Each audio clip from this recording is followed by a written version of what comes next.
Going on, ladies and gentlemen? Hope you guys are doing well. Welcome to tonight's tournament. We're going to be casting games tonight, and we might do a second tournament at the end as well, in which I will play. I was running a little bit late, so I wasn't able to get in the event without moving everybody else back. So we're going to be casting some games. So let's go find a match right now, see what's cooking, and yes, who is playing? Who can we watch? Let's do a game with Tricky. Yeah, I always like watching Driver's game. He often plays Fun Faction, so we will do that. Lobby code, please. Thank you. All right, so we got this game being casted here in a second. Yeah, we'll try and play some games in between with Greenskins maybe. Unfortunately, I was a little bit late to show, and yeah, I was late to my own tournament. I had something else come up IRL, so I got caught up. But we're here now. What's going on, guys? How you doing? And let's wait for the spectator slot. Yes, give me the spec slot, precious. Spec slot. Okay. So he is going to be on his way over in a second. Great. So we're going to be casting this game, and the tourney is now going. How you guys been, by the way? Life treating you guys well? Just finished up the Marienburg campaign. I also finished recording the entire Araby campaign, so that's going to be going up over the course of the next 10 or 11 days. I think there's a 10 episodes of that one. And then trying to decide what we're going to be doing next in terms of the campaign. If there's anything you guys want to see, do let me know. Oh my God, you guys hear the Chihuahua? I think my Chihuahua needs to go outside in a sec. Come on, Lola. Come on, sweetie.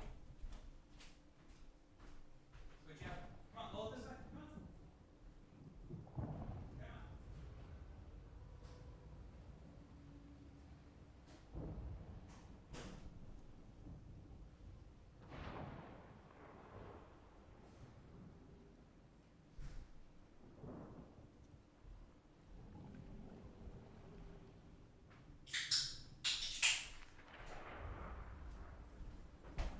Sorry about that, guys. The gremlin.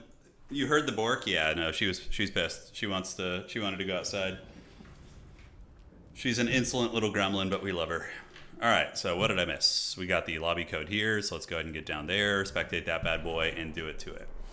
Dude, the Araby campaign, though, is amazing. It's really, really good. All right, so it's going to be Vampire Coast versus the Empire. Ooh, perfect. We get to see some glorious Sons of Sigmar. I don't know about that mod, Tanner. I do not know that one. Yeah, so the Araby campaign is really well done. They basically split it into 3 parts, which is Jafar's Revenge. So part 1 is reclaiming the Lost Lands of Araby, and then part 2, you have to go get revenge on Tilia and Astalia and conquer the Southern Realms. And once you're done with that, the final part of the revenge is going all the way to the north and taking down King Lewin. It's so well done. And each of those have different UI in the campaign that indicates what part of the revenge arc you're on. It's incredibly well done. It's like honestly like a CA quality campaign. Yeah, so I definitely have been enjoying that one quite a bit.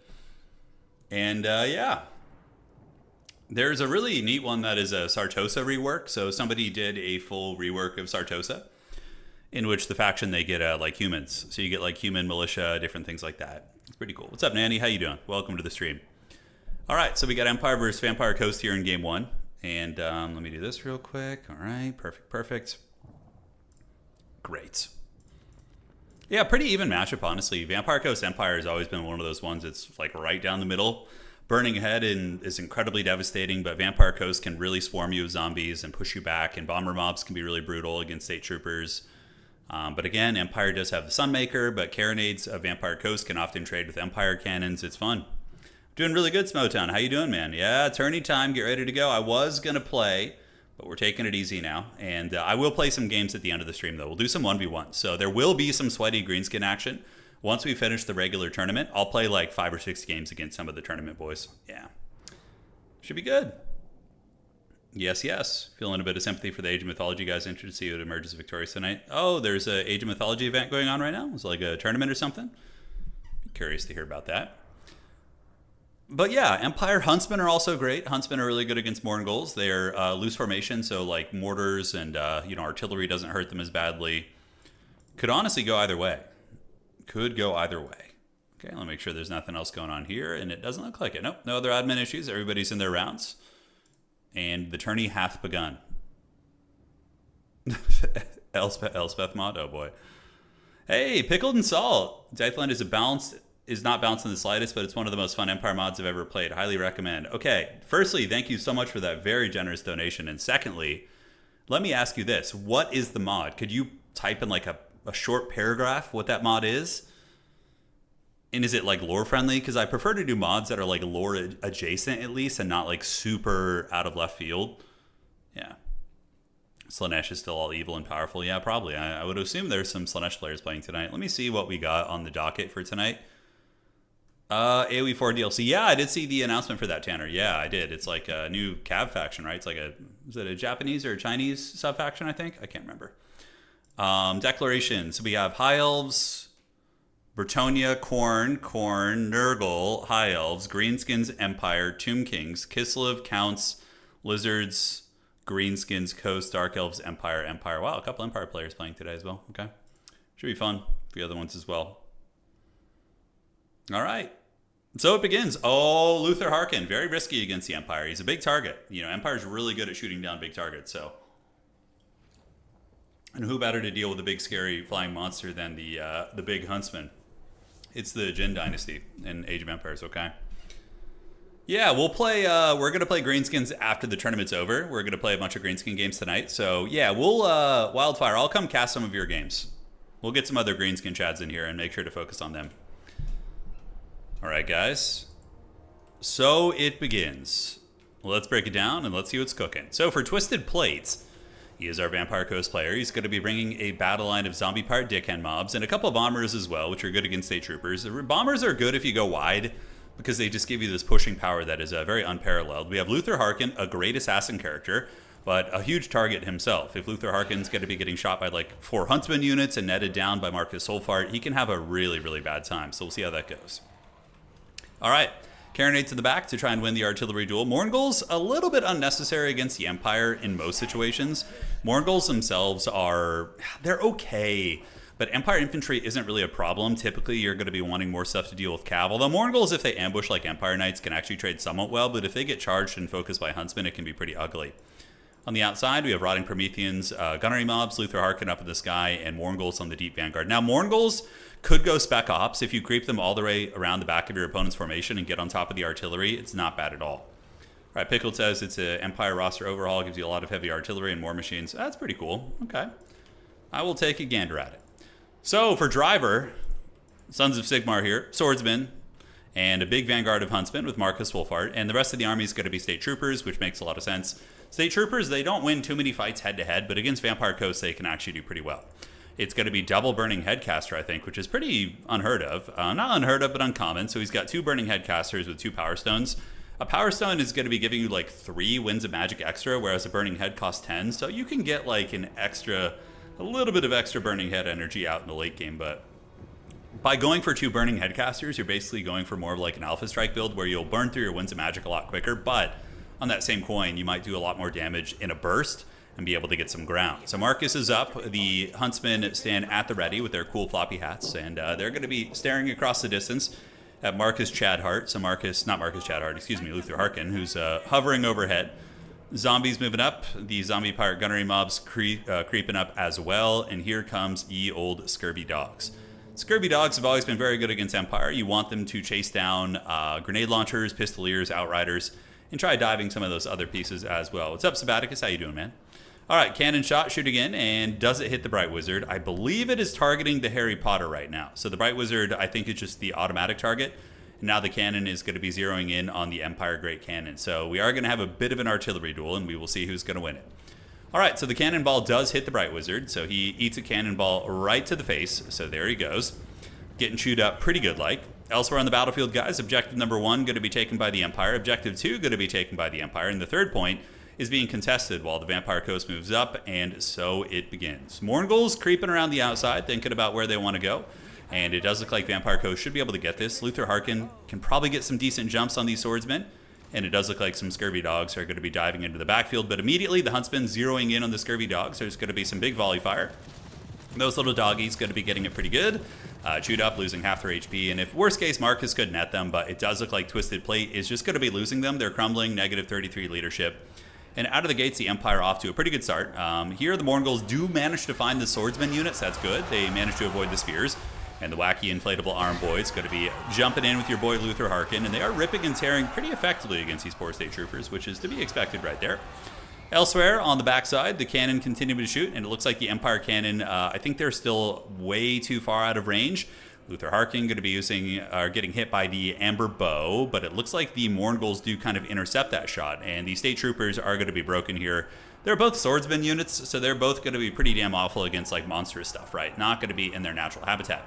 Now, a bit of a micro blunder here by Twisted Plate. The bombers should have been already throwing their bombardment, but Driver, a very, very good Empire player here, going to be dropping a big burning head and cooking a bunch of those zombies right there. So they do get cooked and get sent back to the shadows. And now the Huntsmen appear to be zeroing in on them, but the bomber mob should be able to get back. Burning head, incredibly devastating here in this situation. More Morngulls fighting here. Oh, I love it. Yes, a really, really nice sequence of plays from the Empire. Number one, Blazing Sun Knights are going to be able to hard counter those Morngulls, and Luther Harkin gets netted by Marcus Wolfhart, and he's going to be eating a ton of firepower as the Hunts Marshal continues ripping shots and does have big boy Luther Harkin down to about 5,200 HP as well. So there it goes. Now, the Empire's in the process of losing the middle objective. However, they still held on to this outside point. Nope, looks like it is going to be staying in the clutches of the coast. And Knights of the Blazing Sun, an excellent tool. Really, really hard hitting. And Morngulls have super low melee defense and low armor, so Shock Cav are going to be quite exceptional against them. So big charge coming in from the Blazing Sun Knights. They do fold those guys up. And Luther Harkin is going to be screaming across, trying to help out in that fight, but a little bit too late. And honestly, the Empire is kind of ripping and tearing a little bit too hard here.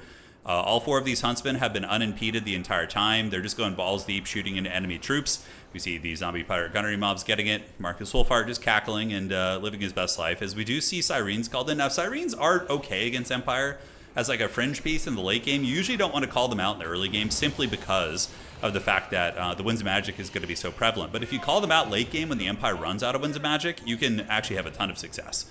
But yeah, the missile box of the Empire is just dominating this fight. The zombies are getting ripped to shreds. Flagellants being called in to clear out zombie mobs. And here, the Knights of the Blazing Chads probably could honestly fight against Luther if they get the charge, but they did not get their charge bonus.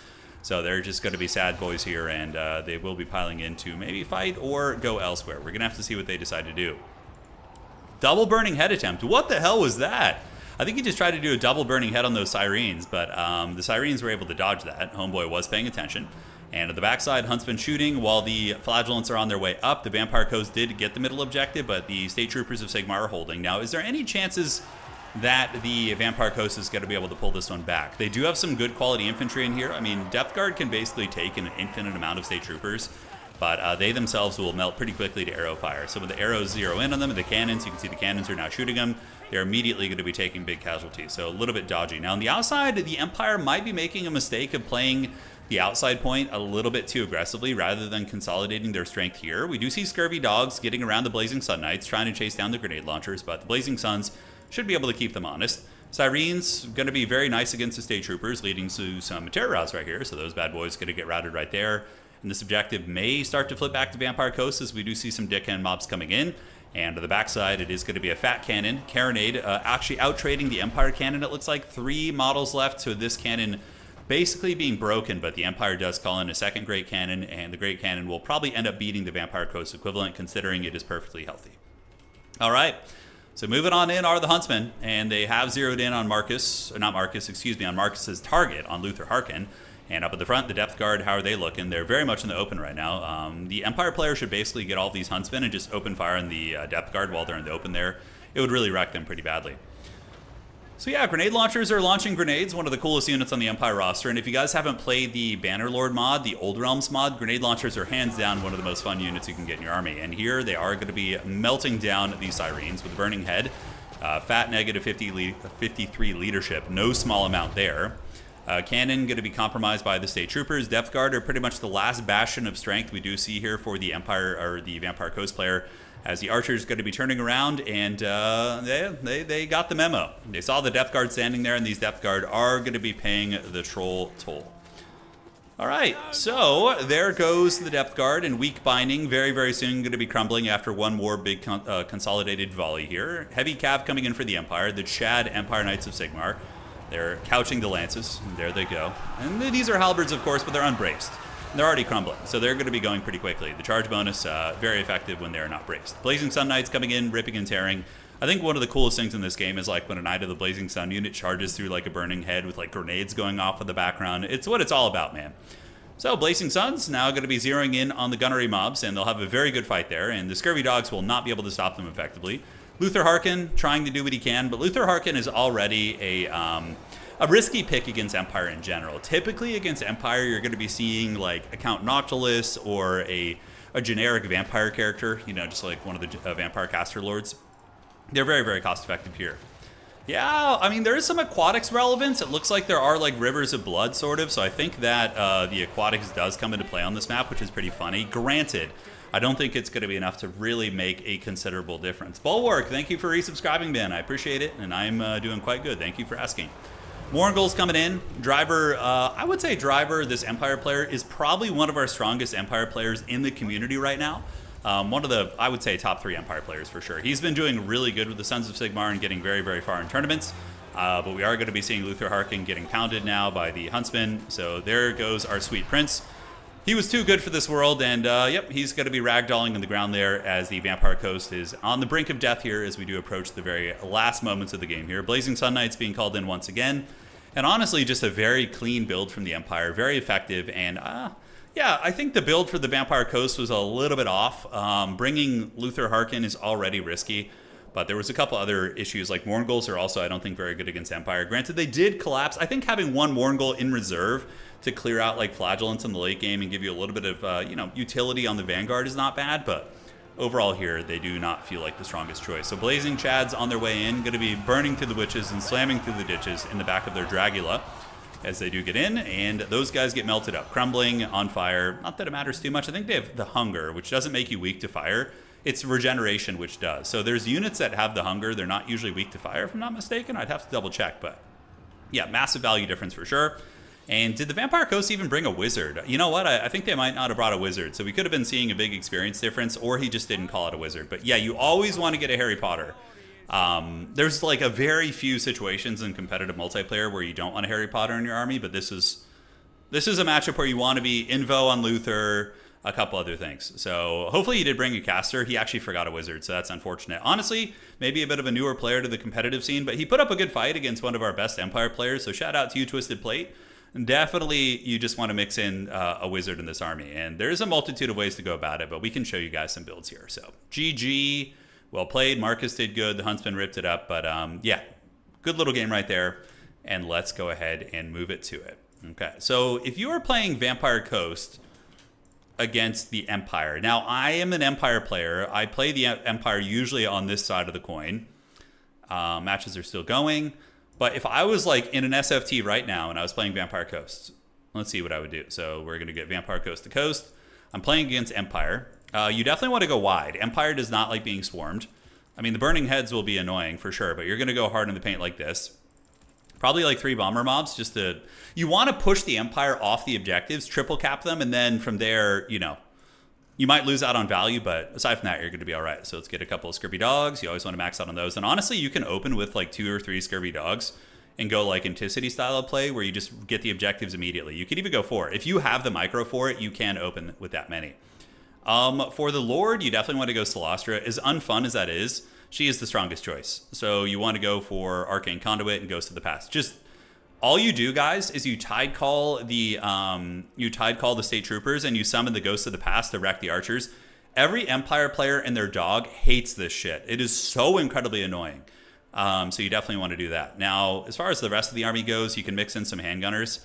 Probably like a couple of these and maybe one more handgunner unit. You could even get like a deck gunner if you want to get crazy, but I think this is how you would build against Empire, and then you get that Scurvy Dog in reserve.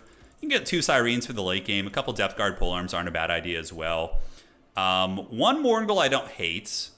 And Animated Hulks are not bad against Empire dudes, but Pistolier Vanguards are always good because they have Vanguard deployment. It's very, very nice. And then you can mix in like a Carinator too if you want to. You can get like 2 Carinates. Like something like along these lines is probably what you would want to do. It's a little bit tricky, but the Scurvy Dogs to chase, just get the objectives and harass The handgunner mobs will screen out a lot of their units. Solostra is going to be disruptive. And you just move up, you triple cap the Empire. I'm telling you, it is incredibly hard to stop because Solostra pins you in so hard. Those Huntsmen would have gotten punched right in the wiener by the damn Knights Errant summon. It would have been a disaster for them. So there was, Marcus might have netted them, but then you're baiting a net, right? So it's a big win. One sec, guys. I got to go let the Chihuahua back in. We'll be right back. She's a diva, you know, definitely a diva.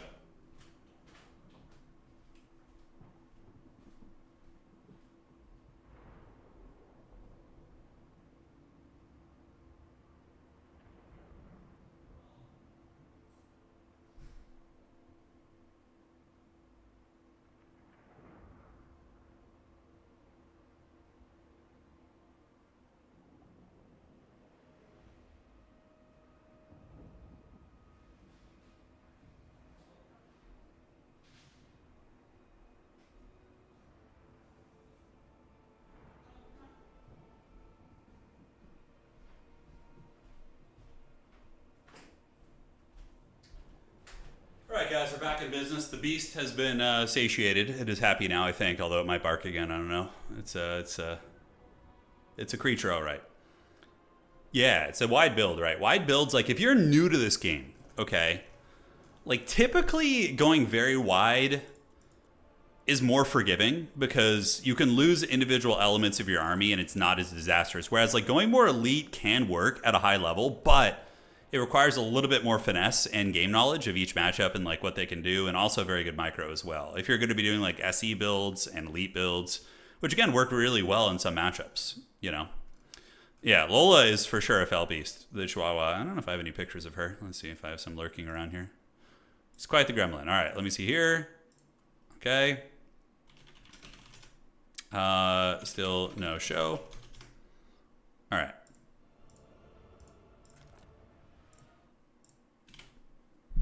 We might be able to mix in a game here.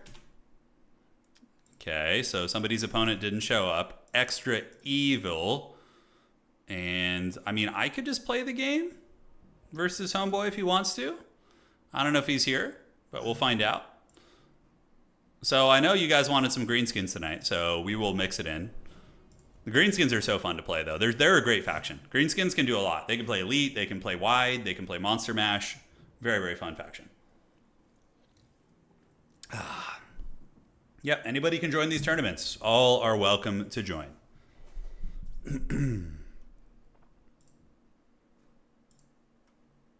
Okay. Okay, so we're going to play a game for fun real quick. His name on website is going to be Anthony. Okay, so his opponent did not show. Nor did he declare a faction in the faction declaration, if I'm not mistaken. Okay, so we're just going to drop Homeboy. And, yeah, should be all right. Cool. And there he is. All right, so we're going to drop you. Where are you? The legend on site. All right, so hopefully he'll appear and play, and if not, he's just going to get a win for the round. Chop us out, lads, that's right. You see the 40k 11th edition detachment rules? No, Corn, if you could link that to me, that'd be great. No, or you could just explain it. I know 11th edition 40k is changing in the sense that it is, objectives are now going to be terrain, which I think is way better, by the way. Although it's going to be harder for competitive, but flavor-wise, I think it's very fun. Yeah. Drop you. All right, so we're dropping his opponent there, and we might get a little game in here. We'll see. We do like it. It's a battle or something. Yeah, just like a fast, it's a knockdown, drag-out game. Wanna play one for fun? Come to my lobby. All right. Cool. Code has been sent. Greenskins are hard to play in multiplayer, but they're very strong if you play them a lot. Like if you want to main and be like a specialist at a faction, Greenskins are a good choice. We had a world champion player not too many seasons ago that was winning a lot of really sweaty matches with them, like a whole bunch of sweaty matches. All right. I don't know if we have enough time to get a game in before the round's up. We'll see how quickly this guy joins and does his build, but we'll find out. We could just do an auto-resolve. That'd be, or not an auto-resolve, a auto-gen army. Yeah, just like auto-gen it like this. This is not the worst army. It looks like we get a character on a wyvern, and yeah, there's some infantry, some vanguard. You know, if there was a way to police it better, I would love to do an auto gen tourney. That'd be actually really fun. Like, yeah, you get to like roll. You get to like maybe get like 5 rolls for your, but there's no way to police it. You know what? Maybe we could do like a best of 5 that way. Yeah, like where if I'm watching them while they do it, then I know it's good. Because if I'm a spectator in the lobby, we can then you know, keep tabs on it. You know. Let's see here. Okay.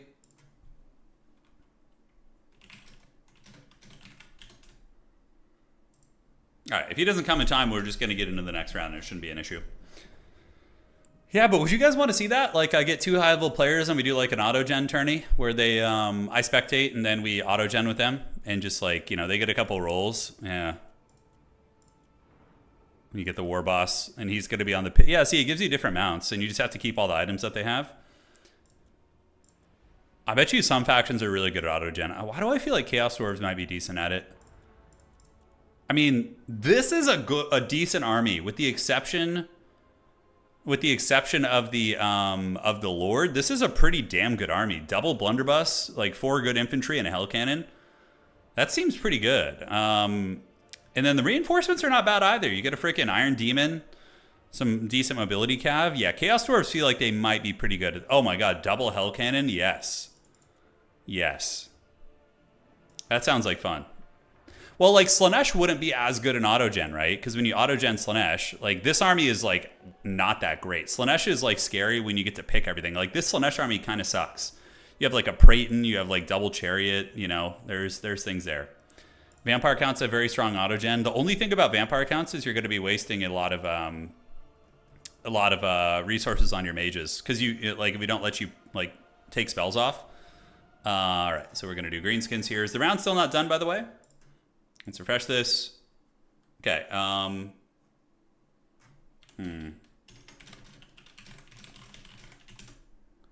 Other round is about to start. I don't think we have time, unfortunately, guys, because the next round is about to start, and I don't want to make everybody sit through another 15, 20 minutes before we start the next one. Yeah, double Big Boss is all right. They're on foot, though. Big Bosses on foot are trash. They're terrible on foot. So, Emperor Anthony is here. Unfortunately, we're going to have to wait, Anthony. You're going to get your opponent for the next one. Warriors of Chaos could be decent autogens. Let me look here. Yeah, Dreadmaw. Norska is probably really good for autogen, right? Okay, so we get what? A decent infantry core, a monster, and like some split pressure there. Okay, that's not bad. Autogen tourneys would be fun if you could autogen your opponent's army, you're saying? Like, you roll for them and then give them the army? The evil $61 Praeton. Why is it 61? Alexander, you doing it? Yo, let me know when done. So what I'll do is I'll play the person who has a buy round this time. Because I owe you guys some greenskin games, and there's going to be one person with a buy round, so I will play them instead of that person getting a buy round. Yeah. So we will get some greenskin sweat in here. Okay. All right, Alexander's still playing his game. I have no idea what's taking him so long, but we'll find out. Autogen Bretonnia would be good if you got the Fey Enchantress, probably. I think that would be nice. Okay, Autogen Bretonnia, let's see. That's pretty terrible. Although you get a Pegasus Lord, 2 Knights and a Hippo, but you get no Mage. So yeah, you have to like roll. See, okay, that's not bad. Look at that. You get Rapunzel on foot with her banner with some infantry. You get a Life Mage, and then you get 2 Knights. I mean, this is a dank autogen army out of the gates, actually. This could like win a game in a regular tourney versus like a newer player. Definitely some options for those shenanigans, guys. Definitely some options. Okay. So Alexander Bignuts is still playing his match. They still have a little bit of time. We started at about 6:15, so. All right. What's been going on with you guys, man? How many of you guys tuned in to the old campaign? The Marienburg is really fun, but I got to tell you guys, I think the Araby campaign is even better done. The mechanics for the Araby campaign are so good. Like, the whole progression system is amazing. What if a tournament where you get to pick one unit for your opponent? I don't know if that'd be interesting enough. You know, like, what do you... They're going to play Coast and you give them, like, one bloated corpse or something? It's like, whatever, you know? Yeah. The Peasant Tide. Yes, fear the Peasant Tide. Okay, so it looks like they're all done. And we're going to be playing this next game. Let's do this. And let's get this going here. So we're going to advance the round, guys. Thank you for joining. Advancing to round dose. Yeah, I've been enjoying the campaigns. Good, good. We'll do more of them then. All right, so here we are. We are in round 2. Goblins, round 2. And then we're going to be playing Captain Muffins. It's quite a great name, actually. Captain Muffin. We're up, dog. I'll play you 4-buy. Okay, so we're going to battle Captain Muffins here. And it's going to be our greenskins versus his something or other. We're about to find out. Sisters of Slaughter do get really fringe used. Like, by fringe, I mean extremely fringe used. Yeah, they're not the best, but they try. Okay, so Home Dog's going to come. We got our opponent for the round. And let's get the greenskins going. Still on episode 7 of Marienburg. Was having fun watching them. Looking forward. Araby's really good, yeah. The campaign's very fun. Okay, so greenskins versus lizardmen, I think. No, I'm not playing tonight. I'm going to be stepping into play if people get a buy round, so they don't have to sit on their butt and just watch. So that's kind of what's on the docket here. All right, so we're going to do that. And outstanding. So maps for round 2. Let's see what we got. Norskin Rise, Eastern Odd Colony, or Rift of the World's Edge. You ban first. All right, here we go. Multi-Lord Battle. Multi-Lord Battle could be fun. Yeah, where you could bring like several legendary lords or several lords to your army. It's an idea. Yeah, Lizardmen versus Greenskins here. It's a fun matchup, actually. A very fun one. So he's going to ban Eastern Isle Colonies, which means he wants a bigger map. We can do... Let's play Norskin Rise. Good luck, have fun. All right, so we're going to play Norskin Rise. Rise, Norska, rise. And it's time to be mean, and it's time to be green. All right, so we're going to go for the cool Ironclaw Orcs, which always have a cool banner right there. Oh, no, Lizardmen can definitely beat Greenskins. It's a pretty even matchup, if anything, I would say. Yeah, I don't think it's too favored one way or the other, although it also depends on the build that I bring, right? Oh, yeah. Oh, yeah. So let me go ahead and put on unit caps. That is how we do it. 3 Coast players, 3 Coast finals. Well, you have Maximillionaire playing his beloved, what's it called, Vampire Count. So they'll probably make their way to the later stages of the tournament as well. How viable do you think a Spider Core of Greenskin army would be? Bring all the Spider Summon units? It'd be all right. Yeah, it'd be all right. All right, so what are we doing here? Now, I will bring some fun stuff. Yeah, we're going to bring some cool shit. That is fine. That is fine. We could do that, although it's really not worth the money in that case. Yes. Yeah, that's okay. It's okay. All right, I got some pro gamer plays coming for you guys here in a minute. Prepare for trouble, make it double. All right. Cool. So that character is good. We're going to get 3 of you guys and then a couple of these guys to screen. Yeah. I think that sounds like a fun idea. Rogue Idol? Yeah. You want the Rogue Idol. I know you do, you dirty dog. Yeah, counts are really nasty. They're one of the most, I think, oppressive factions in the game. I really think they're just super strong. So let's get you guys in the mix, and then I always wonder about like Orc Biggins in this matchup. They feel a little bit lackluster to me, but could be wrong. Is that a squig? No, that's Wookiee. He was a majestic creature in life.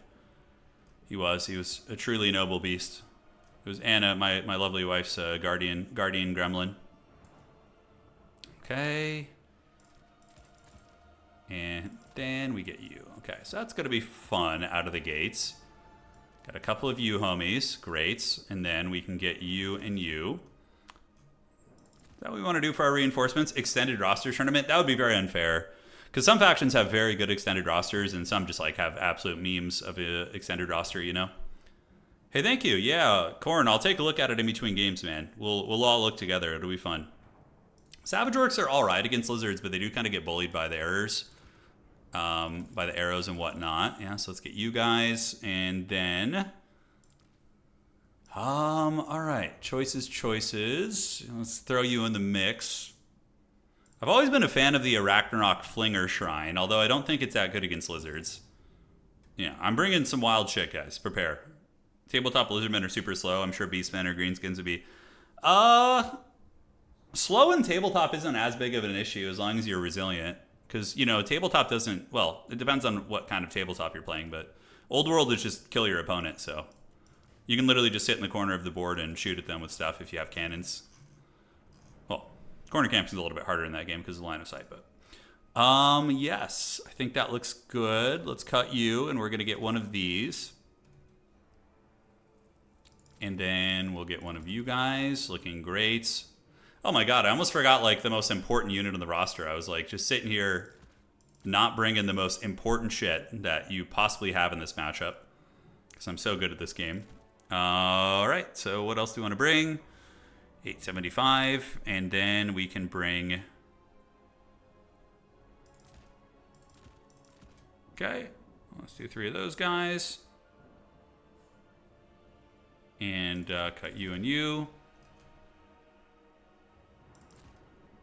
That unit's pretty damn cool. And 600 Gs we have left to spend. Vanguard deployment, spinning loons are fun. Which one is the unbreakable one? Yeah, it's these guys. They're 725. Okay. All right then. Yeah. GLHF. Let's see what my opponent's got cooking. And welcome to the Thunderdome, ladies and gentlemen. No, I didn't bring the Rogue Idol this time around. No, it's pretty terrible. I actually want to like show some good builds too, and or like feasible builds.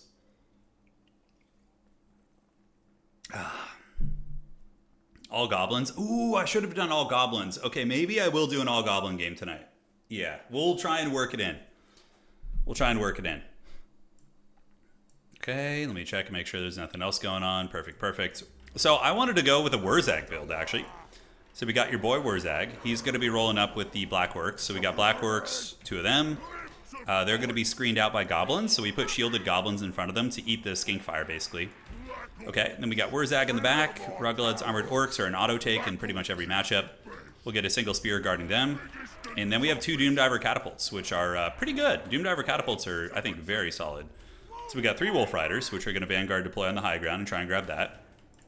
And then we have our Doomdivers. Alright guys, what do you think of the build? Give me a score out of 10. Is it acceptable? Is it to your guys' liking? Gonna bring Skarsnik for the Goblin build? Yeah. Now we got Wurzag, and I wanted to do the Mumbo Jumbo dance. This shit rules. He starts dancing, and then everybody nearby gets like a huge combat buff. You know? Wurzag and the boys. Wurzag has been neglected ever since he got nerfed, but he still has the snare ability. People forget this. Effigy of the Gid is pretty good, so... Yeah, he's expensive though. He ain't cheap. Alright, so we're going to move up, get you guys going right here, and you guys are going to go creep on the high ground, and you're going to go here. And Doomdivers to shoot at solar engines. We should outrange them pretty heavily, so we're going to move you guys up. Like so. Great. And Wurzag is going to be cruising for a bruising. So we're going to get, it's a Fire Slan, so he's going to be looking to cook me up. And I don't love that. The Wolf Riders are going to go get the high ground objective, and then what I can do after that is maybe send like an Orc Boy Spear over there to make sure no mobility takes it for free. And we're going to secure this point. Now the Doomdiver Catapult's going to zero in on Big Dog. I don't want to just sit back. You know, we got to move. And we have the, yeah, look at the aura. Wow, is it really that big? The range is 100 meters. Wow, that's huge. That's actually a really, you see that inner circle? That's his AoE buffing radius. Pretty damn good, man. Pretty damn good. All right, so the boys are moving up. We got the Wolf Riders. They've been able to grab it. So now we're going to come down here and do a little bit of cycle charging. I have Foot of Gork just because it's cool as hell. It's not always the most ideal choice, but we're going to do it. And we're going to call out more Black Orcs because they are just too cool not to bring. All right, so Doomdiver Catapults I'm hoping will eventually drag down the big boy. We got the objective there, so you guys are going to line up and get ready to charge. And I wonder what they're going to be shooting at. If he runs out of range, we could just switch to the Saurus for a minute. I think that's going to be fine. And then we're going to go ahead and call out some Black Orcs, some more of them, and bring them up. And you guys can charge in here, and we're going to get you and you to charge into these ones. All right, so we're going to try a little bit of 11 there. And we can do a Fist of Gork too if we want to. But the Doomdiver catapults are shooting, and now we're going to switch it on to the Bastillodon right there, and now that he's in range. And you guys are going to stay right here, and you guys can head over this way. So we do get a little bit of a charge there. Doomdiver catapults are doing their thing, and it looks like he's trying to shoot Wurzag or the Black Orcs. Yeah, both are honestly good targets. And yeah, as we expected, he's sending Skinks over there to troll me. The Doomdiver catapults are in full effect, and these are going to be Sars with spears. So we want the Blorks to fight them, not the Goblins. And the Wolf Riders are doing okay. Yeah, we can do a little bit of cycle charging on them. The Blorks are getting it, so let's go ahead and shoot into the Sars here. So we're just going to lay into them a little bit. Good. And he's playing a very defensive counterpunch build, so the way to punish that is just to, you know, obviously try and, yeah, we need to get you guys fully back. And I can start calling out some Boarboy Biggins to defend our artillery, make sure nothing funny happens there. But you can see how the Doomdiver catapults are doing good, but yeah, those laser beams, they're not our best friend. All right, so let's take you guys up to the high ground. We're going to go loop up there and try and stabilize this. While the Goblins are going to go here, Blorks and Blorks. We want to get all those objectives right there. And the Black Orcs are definitely laying into those guys. They're giving them the business pretty good. So no real areas where I need to do stuff yet. So we're going to get you there and you here. We're just going to let you sit right there, absorb those shots like a champ. And no Foot of Gorks necessary yet. The Doomdiver catapults, he's running away with them. It's fine. So we're just going to move back here and wait for him. I mean, that's totally fine. We do get a fair amount of health off one of them. And the Blorks are winning. We do see some skink cohorts in the woods, so we can go intercept them. Looking good, and we shouldn't have any problems really dealing with them, I don't think. And the Gremlins are retreating, which is great. So we're able to get them back, and now we're going to call you guys. We'll dive and see if he responds to it first. Looks like there's going to be a bound banishment right there, which isn't a bad call. All right, so Boarboy Biggins. Let's go ahead and get, I think a troll unit would actually be prudent. We'll do that. All right, so the Doomdivers, we can shoot at the Battletoad, honestly. If he's just going to sit there and just let us have it, then we will 100% do that. So Blorks and Blorks.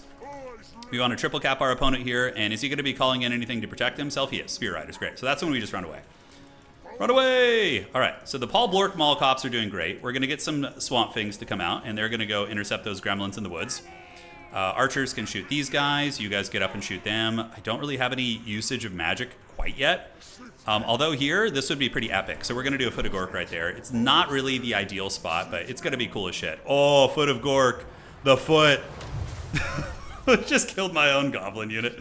That's very greenskin, though. It's very greenskin, right? All right, so in the woods, do we see anything? Let's move up through the trees with the trolls.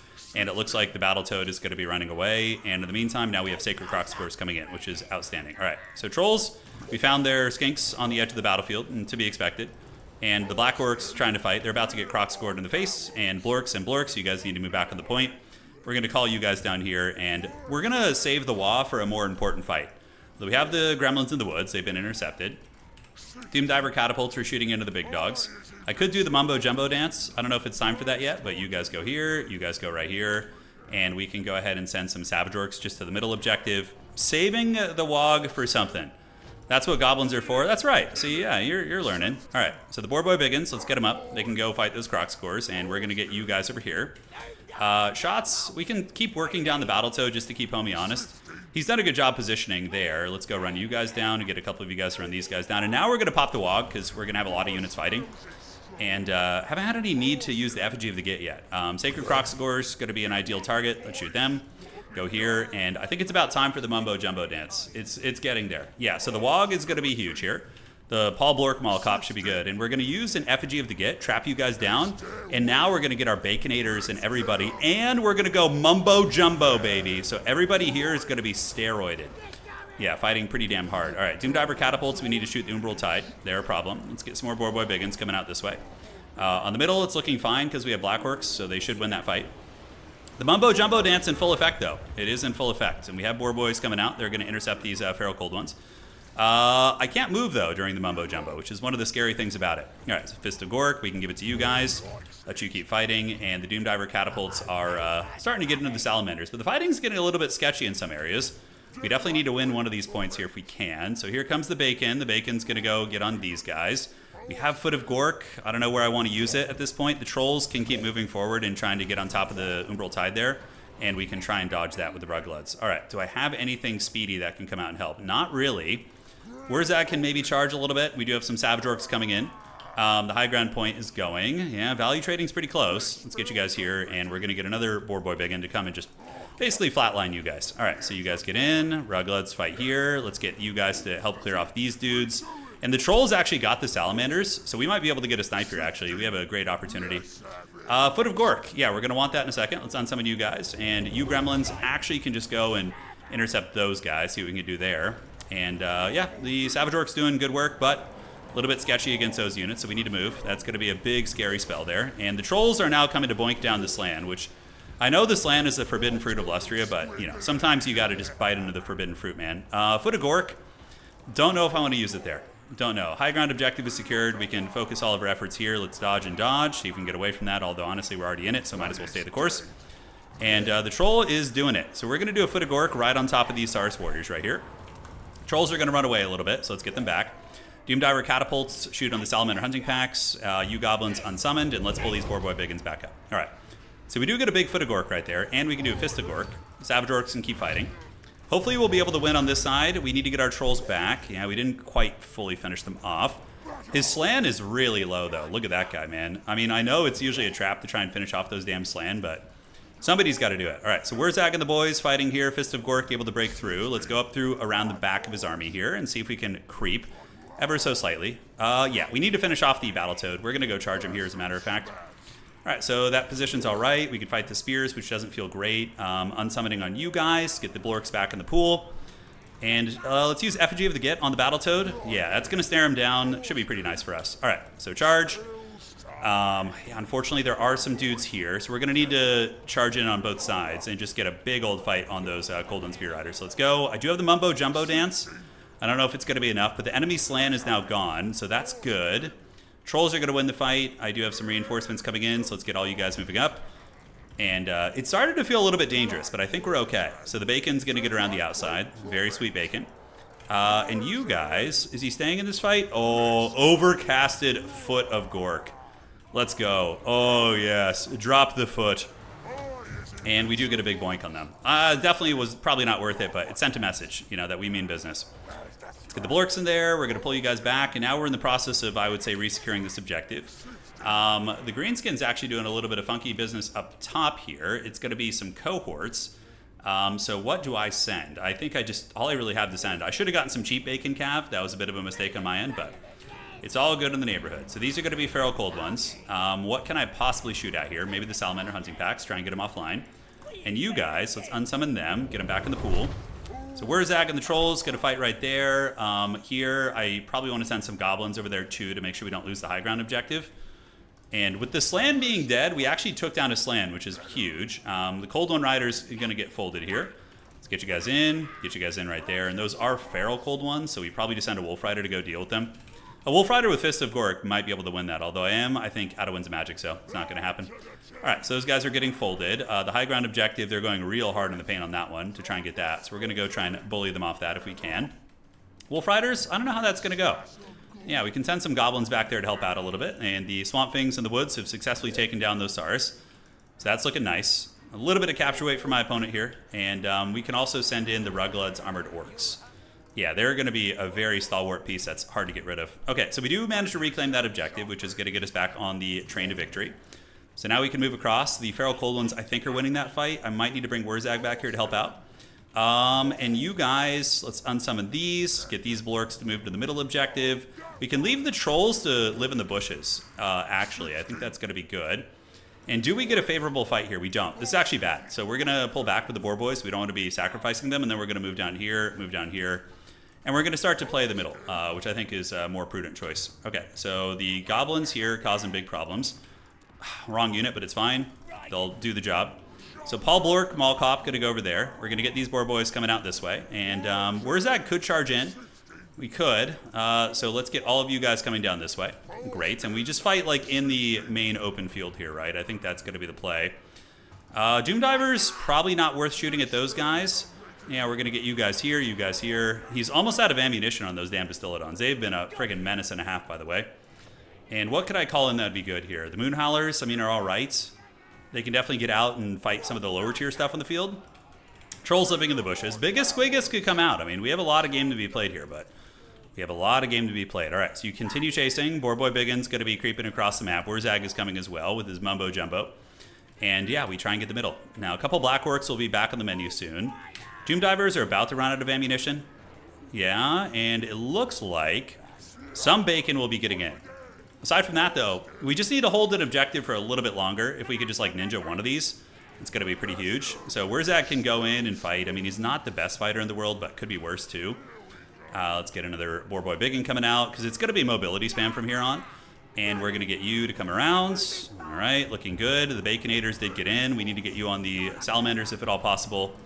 And just take this objective. Yeah, so Black Orcs come, you guys come, you guys come, you guys come here. All right, anything on the other side? Not really. So now we're going to unsummon you guys, get them back in the pool. Wolf Riders can run over to the middle, and we're diving these Salamanders pretty freaking hard. We got to get rid of that shit. All right, you guys fight right here against the Feral Cold Ones. Is it time for the Mumbo Jumbo dance? I don't know if it is. I don't know if it quite is. All right, so the objective is in the brink of flipping. Let's get some Blorks coming over here. Yes, and now is it Mumbo Jumbo time? I don't know if it is. Unfortunately, he does stabilize the capture weight, but I think we have a lot of good stuff coming. That's going to be a problem for him. So there's the Baconators. We pop into the WAAAAAAGH. Oh, perfect timing on that WAAAAAGH, by the way. Let's get you guys shooting at the Temple Guard. And yeah, we don't have a lot of great options against the Temple Guard, to be very clear here. The high ground objective, we got a couple homies still fighting. I might need to call out Biggest Squiggus. So we're going to go around the top side here, get the Baconators running away. Black Orcs will counter the Temple Guard a little bit. We're going to try and get the Mumbo Jumbo. You're going to creep around there, and the Bacon's going to go around this way and around this way. We got to win some value trading here, guys. We got to win some value trading. All right, so Mumbo Jumbo dance, we're going to do it. So that's going to buff everybody there in that pocket. You guys get around the outside, and you two can head here and here. And the archers are eating a little bit of firepower, but nothing too shabby, honestly. All right, so we do get on them here and here. Yeah, you guys go and go. The Mumbo Jumbo dance is in full effect, and we can call in, I think, Biggest Squiggus, although we need capture weight. Yeah, we need capture weight to get here and start wrestling these points. Okay, so that's good. The Salamander Hunting Pack is getting run over. He's targeting WAAAAAAGH, which is a little bit scary. So do I call in the Bacon to fight here? I think we just run away with WAAAAAAGH. Those guys don't have the best stats, so yeah, we just keep moving here. All right, keep chasing those guys, those gremlins. It's going to be a tight game. Is he trying anything over here? I don't think so. We're going to call the trolls over at this point. I think I need to go all hands on deck. Probably should have done that a little bit sooner, but yeah, the Black Orcs trading really well into the Temple Guard, and we do get a big engagement here. We catch all of his skirmishers and a couple other things going very well. So WAAAAAAGH can charge. And I guess we can call out Biggest Squiggus for like the late game terror route. I think that could be fine. Trolls are on their way over. They'll get here like just at the brink of time. And we do manage to fold up his skirmishers in the back, which is excellent. We got Blorks rolling up, and the Temple Guard are getting very low. I was a little bit concerned about dealing with the Temple Guard, but actually ended up being decent for us. Okay, so yep, completely rolled those guys up. Now we can actually maybe consider, what do we have up here? Is it just Skink Cohorts? It is. So we could take one of our good units up there and try and contest that objective too while the Black Orcs just fight here. And do I have time for the big squigs? I don't know if I do. All right, so it's going to be Feral Cold Ones. Rugluds are doing good. Let's get you guys into the Temple Guard. He's got a lot of stuff here, honestly. He's got a lot of stuff. And those are going to be some... Yeah, what are these? These are going to be Feral Cold Ones. I think I don't want to make the mistake of playing too many objectives at once. So, yeah... I think we'll save for Big Squig, even though it could be a mistake. We'll see. So we're fighting. Rugluds are in. Let's get you guys in the mix. Paul Blork Mallcop is going to come here. He might make a play for a split push. Yeah, he's going to here. No surprises. So we are going to go ahead and send a Black Orc here. I don't think we can afford not to address that. And do we have the Mumbo Jumbo dance? We don't have it right now. Okay, so it's coming. You guys keep running down the scraps back here. Paul Blork Mallcop is here. So you guys get in. Start boinking him down. Black Orcs are going to fight. And I still don't have the capture weight. That's not good. You might be in a position where we're going to lose this. All right, do we have any Wolf Riders? We do, so just look out for like Salamanders, things like that. They can help here. You guys fight right here. And we do have the capture weight now. It's really, really tight. Over here on this side, I think the Blorks will make it there before the enemies are able to capture that. And Biggest Squiggus is basically going to be our last bastion of hope. These units, yeah, this is perfect, because now we get the Mumbo Jumbo dance. Oh, that's such a huge buff, by the way. All these orcs here are just getting absolutely steroided right now, and the capture weight is looking pretty okay for us. All right, let's get you guys over. You guys go right there. Blorks will get there most likely in time. The Mumbo Jumbo dance is putting in huge work, but the question is, will it be quick enough? Will it be quick enough? The Big Squig will be able to get there and maybe get some like late terror routes or something. I don't know. And you guys come down here and charge in. And yeah, he's holding, but he's hemorrhaging. He's losing the fight, but he is getting there. All right, so you guys are going. Black Orcs are going to secure this. And the biggest squiggus, oh man, we're not getting through it quick enough. That's the problem. Here comes some bacon. So they're going to charge into the rear of the position here. We're going to get you cleaving right there as well. And Blorks are on their way over. Biggest squiggus is going to be, I don't know if he'll get there in time. It's very, very tight. Yeah, so we get the rear charge. The Lizardman position should be getting folded now. He does have cold ones on their way in. Capture weight's really, really back and forth, but he just needs to hold a little bit longer. That's the problem. Yeah, these guys are moving, and here comes Biggest Squiggus. So Big Squig's going to run over here. Probably, maybe he should have considered doing that sooner. We do see these guys starting to break. Rugloods are in, but he does have some Lizard Cav here. I think he wins, unfortunately, guys. I don't think there's any way I can win. Well played. Yeah, he played a really good game. Our build was suboptimal. We needed more cheap Cav, like more spammy Cav.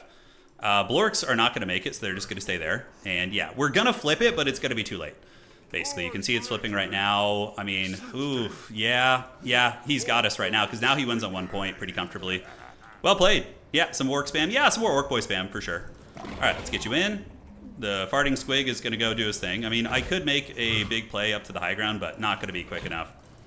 Yeah, we needed the big squig to get rid of the Bastillodons, for sure. Yeah, that was too slow. But yeah, well played. Really fun game, man. That was a great little match with our opponent there, and good luck to him in the tournament. I'm not playing in the tourney. I'm just playing for fun here. Warzak probably wouldn't be my go-to choice in like a sweaty game, I don't think. But probably the Rampaging Squig would have been nice. Well played. Great game from him. GG, dog. Fun match. Good luck in tourney. All right. So we can correct the build, show you guys like a more competitive look at things. The Doom Divers were fun, but I don't think we needed them. Black Orcs are good, but I think honestly maybe shielded ones could be better too. But just going for like a cheap war boss, I think would have been good. The Blorks were fine. They kind of got kited a little bit. He did a good job shooting them when they were in transition between the objectives. So I think playing the high ground was a mistake too. Probably should have just played the low ground ones. All right, so I think we're about ready for the next round, guys. Thank you for joining tonight. It's getting real sweaty. It's getting real sweaty here. And let's get it, man. Let's see with you guys, man. Build that we would do in a sweaty game. Let's see. So Great Cave Squig would probably be my choice with Spite of the Bad Moon, Fermented Fungi, and Tormentor Sword.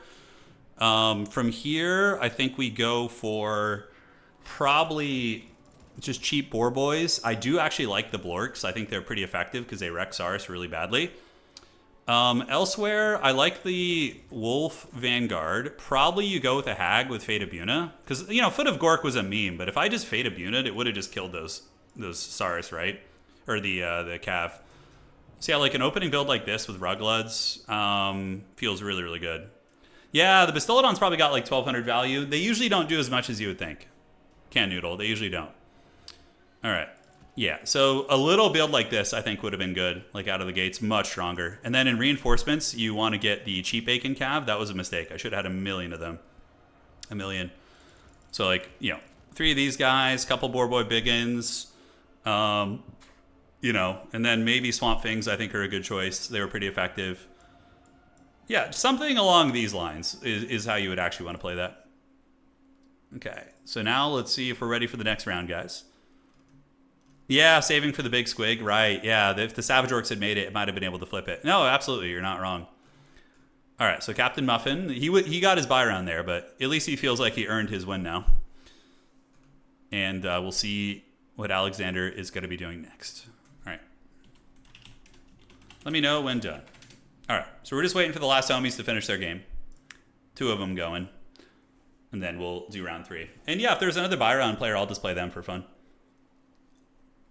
And we'll get to the semis and the grand finals and all that goodness later on. Is the giant squig anti-large? No, he's not, but he's actually decent against big stuff because the squigs have a shit ton of melee attack. They have 64, so when they hit big stuff, they still connect pretty consistently. The big squigs are good, but lizardmen can kill them pretty quickly early on. If you bring them early, you can get blasted by solar engines and skink skirmishers and things like that. So it's a little bit sketchy. It's a little bit sketchy. Yeah, it was an exciting game. It was.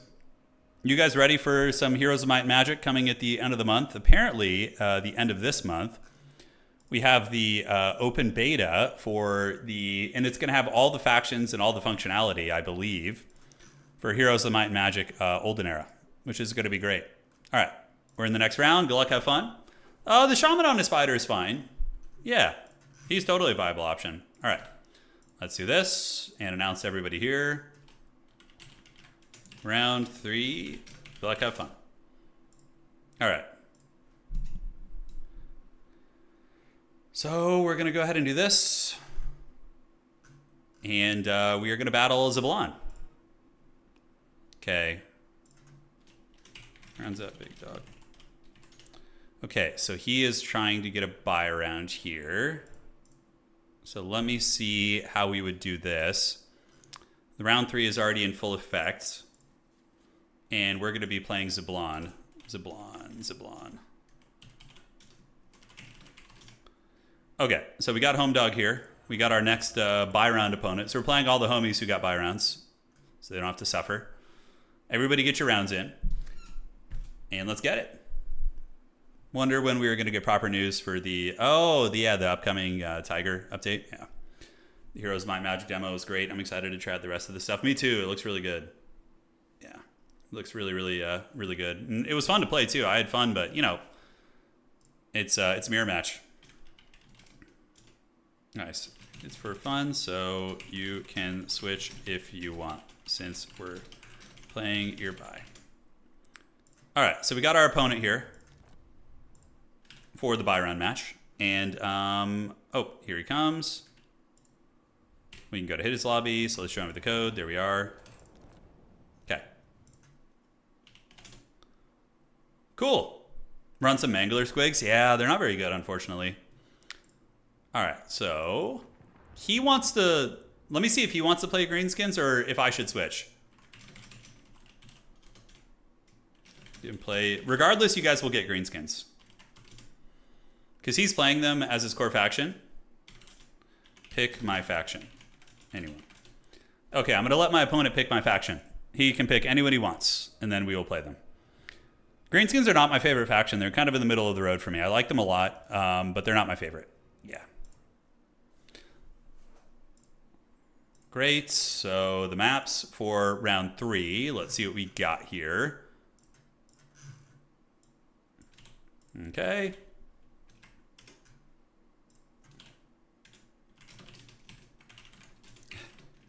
Even a meme faction.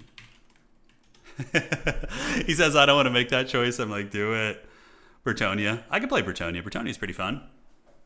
Come on, Bretts. I have not played Bretonnia in a million years, bro. I have not. This would be an interesting experience. Okay. So you ban first map. Okay, we're going for the Bretonians, ladies and gentlemen. It is go time. All right. I have not played Bretonnia in many moons, but I think I have an idea of what I want to do. So we will do it. Do it. Where did he go? Did he just dip out? Maybe he left the lobby. I don't know. We'll find out. I remember when Turin tested the release of the Mangler Squigs and they 1v1'd versus a Dreadlord on a dragon. I know. They were killing all the legendary characters. Play Empire Foot Karl Franz. Yes. All right. Okay, your map banned, brother. Okay, so who do I want to get? Like, big Terror Lords are obviously very, very good.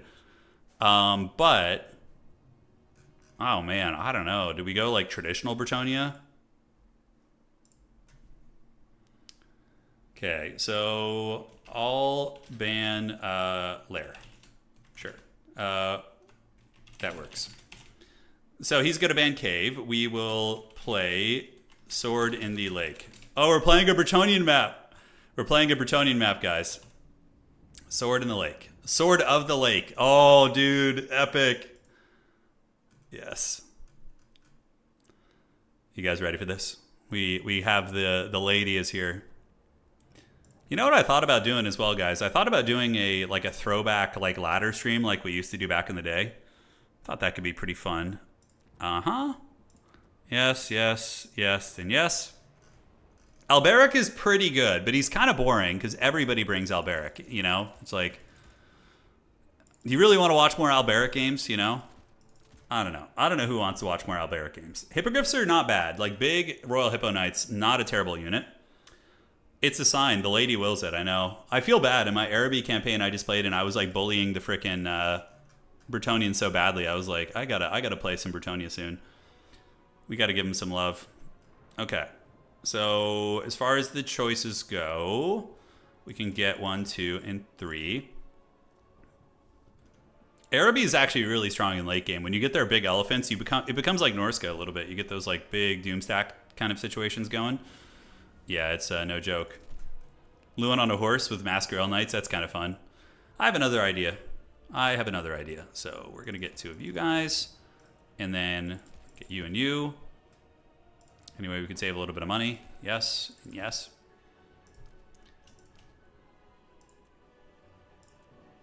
Okay. 0 spend on the main build, guys. 0 spend of Doom. Pretty powerful stuff. Aside from that, I think we're going to mix you in. Royal Hippogriff Knights, also a pretty freaking awesome choice, but you got to worry about them being rampaged. Henry on a Hippo, that's not a bad choice. Not a bad choice. Hippo Henry is viable for sure. So we're going to do that because that is how the game should be played. Get a couple of these guys, and then let's see what else we want to do. Henry is pricey. He's not a cheap lad. He is not cheap. Okay. So let's just go with maybe 3 of these guys, and then we can cut 1 of you, and that should give us enough for this gentleman. Great. All right. So 2 of those. Some mounted yeomen are always good just for like Vanguard capture, a little bit of utility. And do we need a Questing Knight for any reason? Questing Knights are good against Black Orcs, sort of, but Grail Guardians also get the job done. I think I need like 1 terror-causing unit in the build just to kind of cause some mischief. Am I missing something important? I don't think so. I do not think so. All right, yeah, good luck, have fun. Good luck, have fun. Let's get it. Okay, so I think we cut this spell. I love this idea. Yeah, all right. The sword in the lake, baby. Let's fight for it. The lady fighting in the lake. Chevron Peasant Blob, that'd be interesting. I know you've been asked this 1,000 times, but I've heard your response yet. How hyped? I'm very hyped for Warhammer 40k. Obviously, I did play a very early demo of it, which was, you know, I had my fun. There were some things I liked, some things I didn't like. We'll be able to get into that in the near future, I would imagine. But overall, I think it has a shit ton of potential, and I actually am planning on going really hard in the paint on playing campaign as well. For that too. So I'm excited to kind of explore that element of Total War because I've really always just been kind of multiplayer guy. But anyways, rant is over for now. So we have our beautiful peasant lines. So we have a whole bunch of these spearmen at arms. At the ready. Green Knight does cause terror. He does. We have 1 foot squire here. It's always good to have like 1 foot squire just to fight a black orc if they have like a shielded blork or something. Okay, so we got a fire arrow, a peasant arrow, and then a regular archer over here. Great.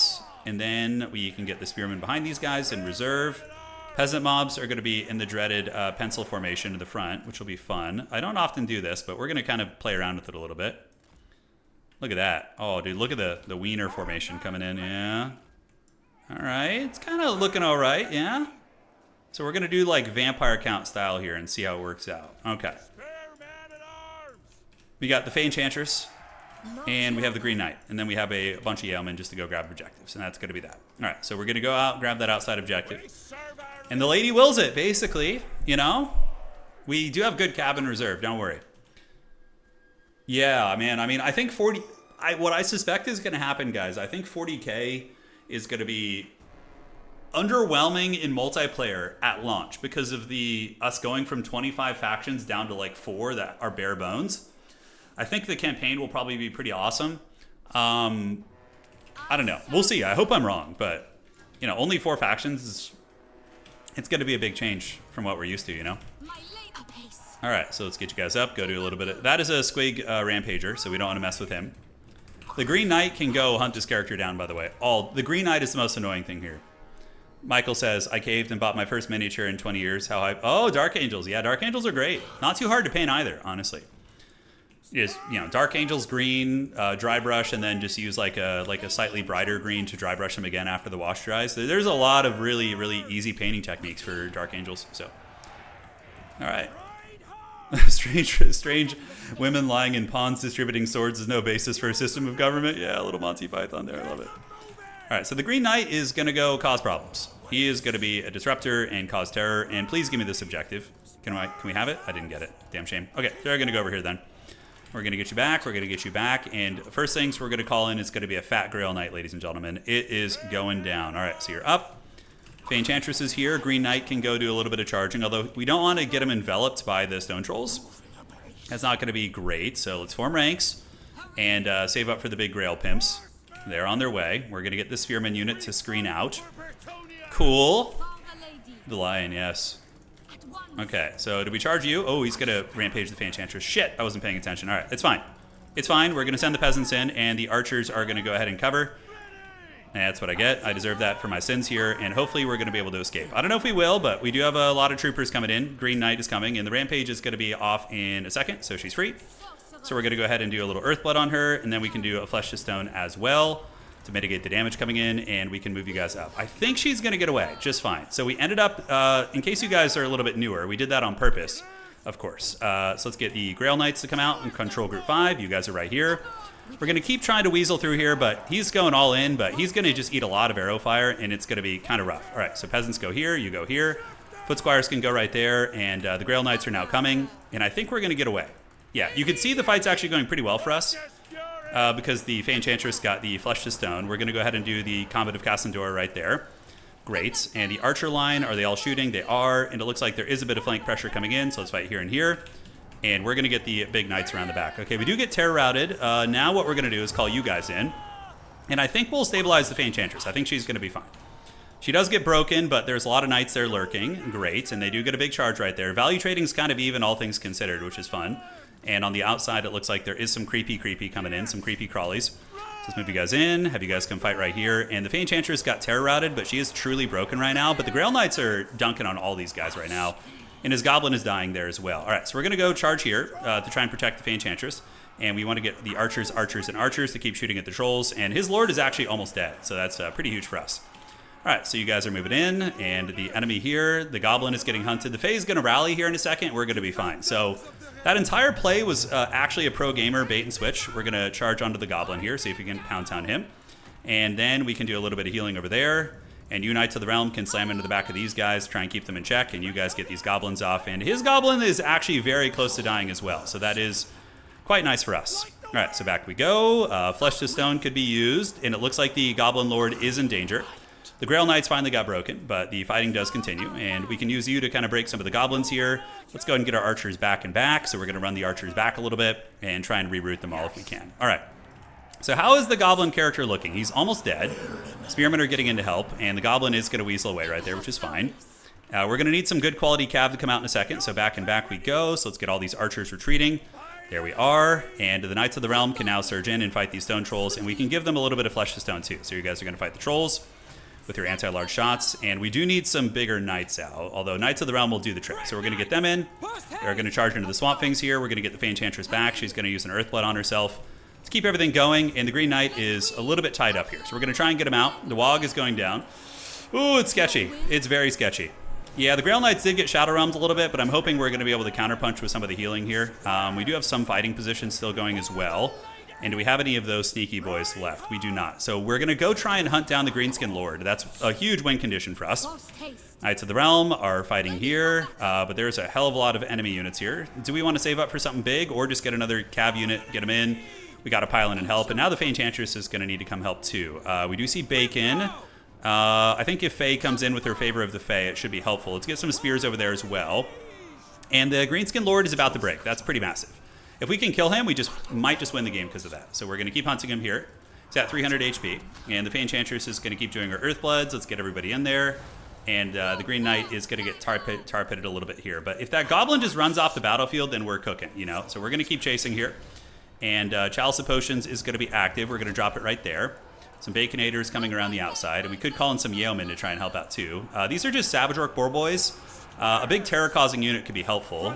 The one thing that's giving me a big chance of actually having a chance in this game is the fact that he didn't capture my side objective. So he's giving me time to value trade here, which is going to heavily favor me. All right, let's give the Foot Squires the goodies. The Enchantress getting a little bit low, but these guys are getting worn down here. Yeomen chasing down whatever they can, and some archers do come back, so let's blast these guys. So yeah, we definitely, the Goblins, looks like he's making a run for it, so we're going to go ahead and do a heal right here on you. get you topped off. And do I want to call out the defenders of Fleur-de-Lis? I think I do. So they're going to get in, charge these trolls, which sucks because there are freaking spearmen right there. I don't have too many choices. The Mortis engine from the Fey Enchantress is doing quite good, draining down a lot of the homies. And here we can get this on the middle. Looks like the Grower Leak is going to be broken. And I am actually going to send a cheapo cav unit out here just to threaten this objective. Okay. So the Goblin is gone, as expected. The Green Knight here, we're going to go get him some help. And we have some Knights of the Realm that have come back, so we don't want to be fighting spears, but we can charge these guys and charge you guys. The Fae is starting to win the fight here, and will the lady rally? I think the lady wills it. You know, the lady wills it here. So the Grower Leak is going to keep capturing. We're going to sit right there and hold. She's going to go ahead and do a heal. And the King of Bretonia, he might have been able to do it, guys. Might have been able to do it. All right, so we're going to go there. We're not even down that badly on points. We're going to run back in the trees. And now we just need to get Resurgent. Yeah, you can see mass breaks from the Greenskin army here. So we'll chase those Savage Orc War Boys. Let's go get the Green Knight in the middle. Oh, yeah, well, Bretonian infantry lines being folded is nothing new. It's very, very normal. So, yeah, the trolls are also broken here. So we're going to get you guys to move up, go reclaim the realm, retake the realm! And you guys go run down the trolls if you can, and then you guys are going to run down these trolls unless they're shattered, which they are. All right, it is time to retake the realms, my friends. Yes, and then you guys pop out of the trees. Green Knight's going to go fight here with the Grail Relique, and we're just going to save up for probably a big terror-causing unit, or just spam out like the Grail Knight again, I think. All right. So the Fey Enchantress, let's bring her over here. We can do a little bit of Earthblood action, and there are going to be some Baconators coming out. So let's retreat. We need to get our forces together again. You guys have done well. Remember, their army is leaderless. We cut the head off the snake, essentially. We're going to go ahead and do Flesh to Stone on you guys to make them a little bit tankier. Oh, I clicked on the wrong unit. Shit. Oh, well. And you guys grab this. Yeah, just hang on to this point. Green Knight's going to come in and just tear out these Baconators really quick. And you're going to run back to the tree line as soon as he reacts to that. And we probably stay on this point a little bit longer. But the Fey Enchantress is a menace. She has a lot of really, really nice buffs. I don't know if we'll get through all these spears. I don't know if we will. So the Goblin is back, but, you know, they definitely will lose a little bit of momentum in that. And we could kill the Goblin again. Let's get a big terror out right here in this position. Hopefully the Fey Mortis Engine will get the job done. We're going to Earthblood here. This position is a losing one. Grail Knights, yeah, you guys are doing what? Let's get you over here if we can. And these Baconators are just kind of securing the objective where they are. So the middle objective is ours. We're very far behind on points, but that's okay. We're going to call it a Grail Knight, which should be able to steamroll most of what's on the board. Fey Enchantress actually getting hunted here. Wow. Okay. So let's kill the Goblin again if we can. I mean, he's very, very trapped up in my stuff. So we're going to get the Green Knight to start boinking this Goblin to the head, try and get the Fey Enchantress out of there, and let's summon in some Grail Knights here. All right, so the Grail Knights are coming. We're going to come hold up this position. As long as the Fey gets away, we should be all right. We're going to Flesh to Stone her. Keep attacking here. And what is he doing here? He's chasing, yeah. So we're going to loop you all the way across here. Going to get the Grail Knights to charge into the position. Everyone else is going to go around the side here. And it does look like the Fae got rampaged by the little gremlin right there. Yeah, it looks like she did. All right, let's bring you guys back in, form up the Death Star. We're running a little bit light on time, of course. But now what we can do is get some spearmen and just start sending them to the outside points. So we got to play for the long game, right? All right, so you guys get around the outside. Let's do this. The Fey Enchantress is still going hard in the paint. And the Goblin is getting bullied by the Green Knight. If he dies again, I mean, that's a pretty massive setback. But I'm a little bit tight on points here. Let's get you guys to shoot right there. Get the Yeoman to come help break those Stone Trolls right there if at all possible. So let's fight them. And you guys can go here with the Grail Relique as well. All right, so the Goblin is going to die again, maybe. The middle objective is ours, and we have Capture Weight heading over towards that objective. So we got to kind of make sure we plan very methodically here and don't lose any more objectives. The Goblin is on the run. The Green Knight is hot on his case. And over here, we're going to win this one. We do have the big dogs. They were able to break that position open. So let's get them over here and see if they can fold this side. I think that's going to be a little bit better. So we'll get you guys up. And, yeah, it's still kind of a sketchy game, guys. Still kind of a sketchy one. I do have some Knights of the Realm I can call out, but it ain't easy. Favor of the Fae is going to be off cooldown here soon. So we're going to retreat you guys back. Try and lure the Bacon Cav away if we can. The Green Knight fighting where he can, but I'm running out of time to get these objectives going, man. I really, really am. Do we call it a Knight of the Realm? I think we do. So we're going to get the Knights of the Realm. We're going to charge here with the Fey Enchantress. So there they go. Savage Orc War Boy's going to get it. Ooh, Fae just ate a lot of damage there. That was not on my bingo card. So she's going to do Favor of the Fae before she runs. You guys are going to come down here. And hopefully she stabilizes, but we might have actually lost this game too. Holy shit. Tonight is not our victory night, guys. On this side, let's go ahead and get a Spearman moving up. We need all hands on deck on these objectives. He is flipping the middle, but taking his time. These yeomen, let's get them back here. And yeah, the Fae might rally. We do manage to break that position open. Let's go to the middle and see if we can break them there. You guys go here, you go here. And how is this fight looking over here? The Spearmen are holding, but there is a lot of bacon on them. That's not good, yeah. The fact that the Fae is running, I think that just kind of maybe lost it for us. We're going to have to see. All right, so Knights of the Realm, let's get you guys on the Savage Orc Boar Boys. You guys go here. We do have Terror. The Greenskin Lord is low. You guys go there, charge, and what else can I do? Yeah, we got a lot of dudes over here. A lot of Deuterinos. All right, Spears and Peasants. Just saturate the battlefield with a lot of stuff. And hopefully the Terror is going to win us this fight in the middle. Maybe it will, maybe it won't. But the Grail Knights will probably fold up those guys, but Spot of the Bad Moon, very nice usage of that as well. Let's get you guys in with the Spearmen. Okay, and do we have anything speedy we can send? I don't know if we do. The Grail Knights are trying. The Green Knight is going to boink the enemy Lord down. The Grail Knights can reform the lines if they need to and get a big charge over here on these guys. Hopefully those Spearmen will rally and we can send you guys out this way. Okay, we have a 700 gold cav unit. This objective is going to be ours, so we do at least have that going for us. Nice rampage there, by the way. That was very good. The Goblin Lord is pretty close to dying, actually, but I think we just lose this one, guys. I am not good at Bretonnia. Holy shit. Okay. It's a hard faction, man. Bretonnia is not easy to play. They're not. But at least you get to see an awesome greenskin victory, you know? Okay. What do we got here? Looking fine. We attack the Night Goblin War Boss. And we get on you guys. And it looks like the middle is going to be folded up here. All right. GG, well played. Great game. Yeah, really good back and forth. Like, we lost horribly in the beginning, but then we re-rallied when we broke his leadership. But then I kind of blundered the Fey Enchantress a little bit. And that cost us. But yeah, great match, dude. Super fun game. GG, well played. So Bretonnia is super fun. Yeah, I got to play them more often, man. Just all the cav management. I don't know what else would have been good there. I think the build was fine. It just came down to my micro, really. I think I just didn't micro my cav super well. Hippogriff Knights might have been better for like the big scary terror blobs in the beginning. Could have been good. GG, dog. Yes. He says Slippery Enchantress. Yeah, she was. Ironically, that rampage in the beginning didn't do badly. Okay, so he didn't show. Okay, and I need to do a little bit of admin work. Oh, we need the true Bretonian. There's some good Bretonian players. Yeah, it's true, Raziel. That's the plan. It's a one-time offer though. Anthony is going to be here. Okay, so let's drop him. Slanesh. Oh no Slanesh games for me tonight. No, not today. Okay, so that looks fine. Wildfire versus Satan Hates Frogs. I don't know why that game is going like it is. One sec, got to do some adminning. Satan Hates Frogs. Yo. What's going on with your game? Checking here to see what's cooking. We'll get to it. Which faction do you think I want to main in 40k? Of the 4 starting factions, what do we have? Guard, Space Marines, Eldar, and Orcs. I definitely probably will main Imperial Guard. Granted, I think Space Marines will be easier to play. Space Marines are just always pretty mouth-breathy in every game, you know? There's like straightforward, easy, elite. Like when I played the Dawn of War 4 demo, Space Marines felt so much easier than the other faction. Than what seemed to be the other faction, obviously. I didn't get a chance to play them yet, but they just seemed like more straightforward. All right, let me check here. Let's do this and see. Who reported score? Let me check here. Okay, Wildfire is 2 wins. Okay, I just got to fix something real quick, guys. Yeah, Fade Abuno is pretty good. Yeah, Fade Abuno did good work that game. It's always been good against Bretonnia. You know, always been good against them. All right, so I got to do some admin, fixing shenanigans right now. Okay, fixing this. And we will see what it's going to be.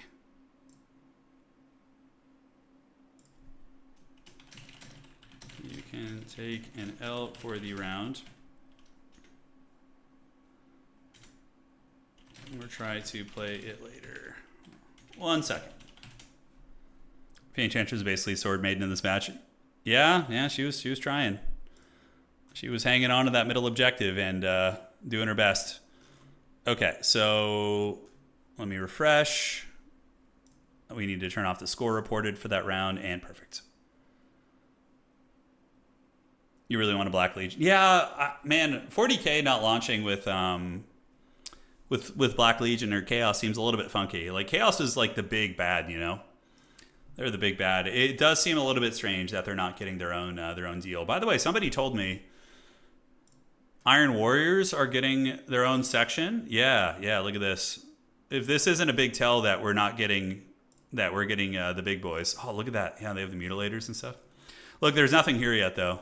Yeah, Iron Warriors finally going to get their own faction, huh? Or sub-faction, I should say. It's cool they're doing that. I like that all the Chaos Undivided factions are getting some sauce. I'd love to start an Iron Warriors army. They're so easy to paint, although there's a shit ton of trim with any of the Chaos armies. All right. Let me look at this. Yeah, we're looking at the rounds. And we will take a look at the 40k stuff. All right, one sec. Yeah, the Perturabo art looks pretty good. Yeah, it did. So who did we play? Did we play Potatoes Devil? No, we didn't. I think we played Zablon, right? Yeah. We did. So he is going to be getting his buy round points. So I need to do that for him. Okay. Outstanding. And cool. Some sick demon engine mini. Yeah, I hope we get some big cool demon engines. Yeah, like some unique ones. Like the Venom Crawler is cool, and the Defiler, they have the new Defiler and whatnot. But yeah, I would like to see some new ones, 100%. Okay. Well, like Iron Warriors faction is going to be more tanky than like Black Legion, and it's going to be more focused on like grinding attrition with big demon engines. That'll probably be what I assume the playstyle will be like. So you'll probably have like a Walmart version of like what the Death Guard have, you know? With like the resilience. Yeah, that would be my guess there. All right. So rally, looking good. And now we're just waiting on Zesty and Blood Penguin, and then we should be ready for the next round. So let me see what he decided he wants to do. Or am I dropping you?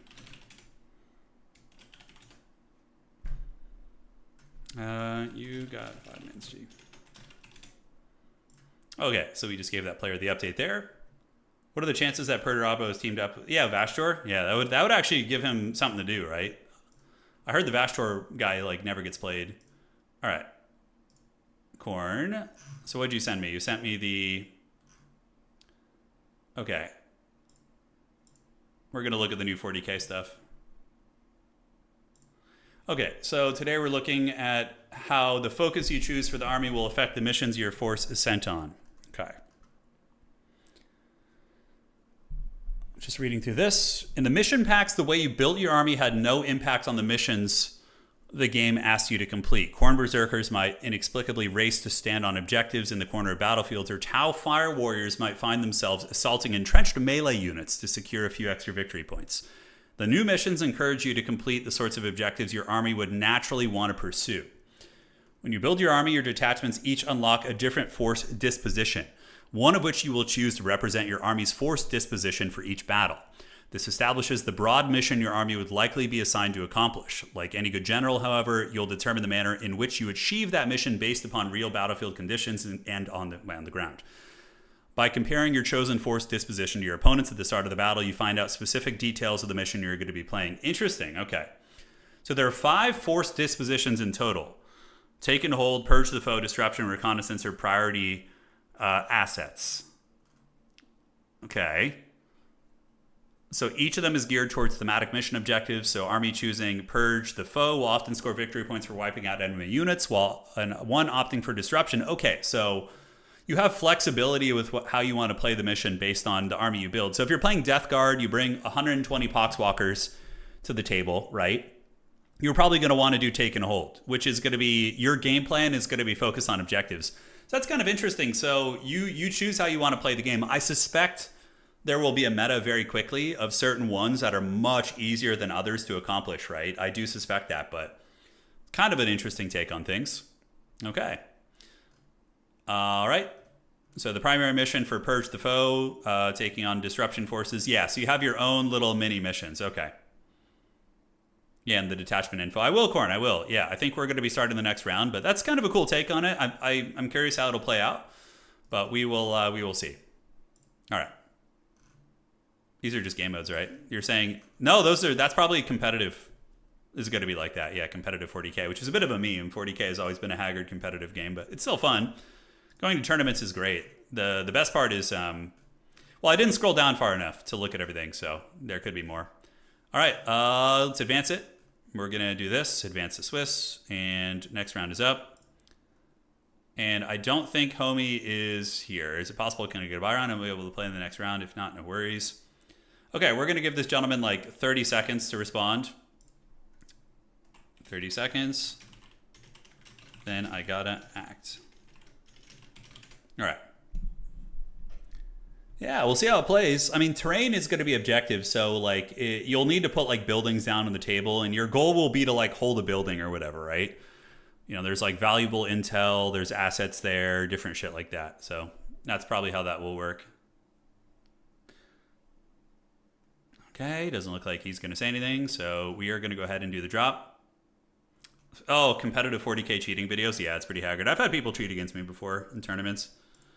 It's so funny. You're like at a local game store playing for like a trophy from like Amazon that costs like $5. You know, people are gonna get fired up to get those dubs, you know, and cheat on you. Okay, so we didn't hear anything from him. Okay, so we will probably do a drop here, and then I need to fix Satan Hates Frogs score. And, all right. So we're going to fix that. Let me refresh this. Every tabletop game is filled with cheaters, though, you know? Yeah. It's usually like fast rolling is one of the more common ways people do it, you know? Yeah, you will see that. All right. The guy trying to flush the dice. Oh yeah, there was that like classic 40K story of like some dude who was like got caught cheating, and he was like cheating with loaded dice, and then like the judges cornered him in the bathroom or something, and he went to go like flush the dice down the toilet or something. Was that what it was? Yeah, I think it was something along those lines. That's pretty freaking legendary, man. That's some top tier cheating right there. That's some going the distance, man. Going for gold. All right, great. So let's refresh this. And we're going to advance. Yeah, there was like some scandal with that, I remember. Advancing Swiss. All right, awesome. So let's do this. Let everybody know it's go time. And we are in round 4. Round 4. Good luck, have fun. So we do have a buy round, homie. I gotta help him out so he's not standing around. Okay. Yeah, and they floated in the toilet as a 1 and a 6. No, they didn't. You're at it. You're making that up. You're saying the judges got him in the bathroom and it said like the loaded dice were. Wait, the best part was the dice wouldn't flush and kept coming up a 6. No way. No way. Oh my God, that's so good. All right, so we are gonna play with this player here. So we got Twisted Plate. Twisted Plate. Yo, let's play since you got a buy round. The common cheating tactics, are you talking about in tabletop or are you talking about in our community here? The only really cheating you have in our community here is people smurfing. All right, he's on coast. I'll go. Since it's just for fun. Yeah, there's some legendary cheating scandals in trading card games too. Okay, so we are going to be playing Vampire Coast against the Coast. Round 4. Now, do I bring another Haggard meme build and lose, or do you guys want to see something sweaty? Or something creative. How about creative, yeah? How does that sound? All right, so we're going to be playing Vampire Coast. No, I'm bringing something fun. Yeah, who cares? We're just messing around today anyways. But it'll be strong in its own way. In tabletop, yeah, like fast rolling. So people will roll the dice really quick and be like, oh, I got 5 6s, and then they'll pick up the dice before you can see it. Or they'll roll dice behind terrain and say it was like a number, and then they'll pick it up before you can see it. That's pretty common. People will move minis further than they actually move. So they'll like measure, and then they'll pull the tape measure away and then move the mini much further than its actual move characteristic. There's a lot of different ways people can cheat. Yeah. All right. So ban 1. He's banning Bordello. We will play Mercenaries. It is. All right. You guys, this build is for all of you dirty dogs out there, all right? You guys are going to love this shit. Yes, yes. All right, outstanding. And let's get this. Get you on this. All right, that is awesome. Don't know if that actually does a magic damage or anything. Table flipping? I've never seen table flipping before. I've seen some serious baby rage at tournaments, but table flipping is not something I've seen. I've seen somebody hit a table before. Like somebody like got upset and like hit the table they were playing on. What else? I'm trying to think here. Anyone ever effectively use a hero build? Yeah, oh yeah, heroes are there's tons of the chaos factions use like massive amounts of heroes. That is a magic missile. It's kind of interesting. Okay. Yeah, let's got all that. All right.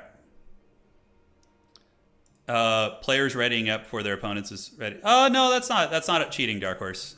If you're playing in a tournament, you can talk to your opponent, but if in a Total War tournament, if you load into a game and somebody readies, it's a tournament. Like people can ready up. Now, if you have an issue with that, you can ask them nicely before the game not to do that.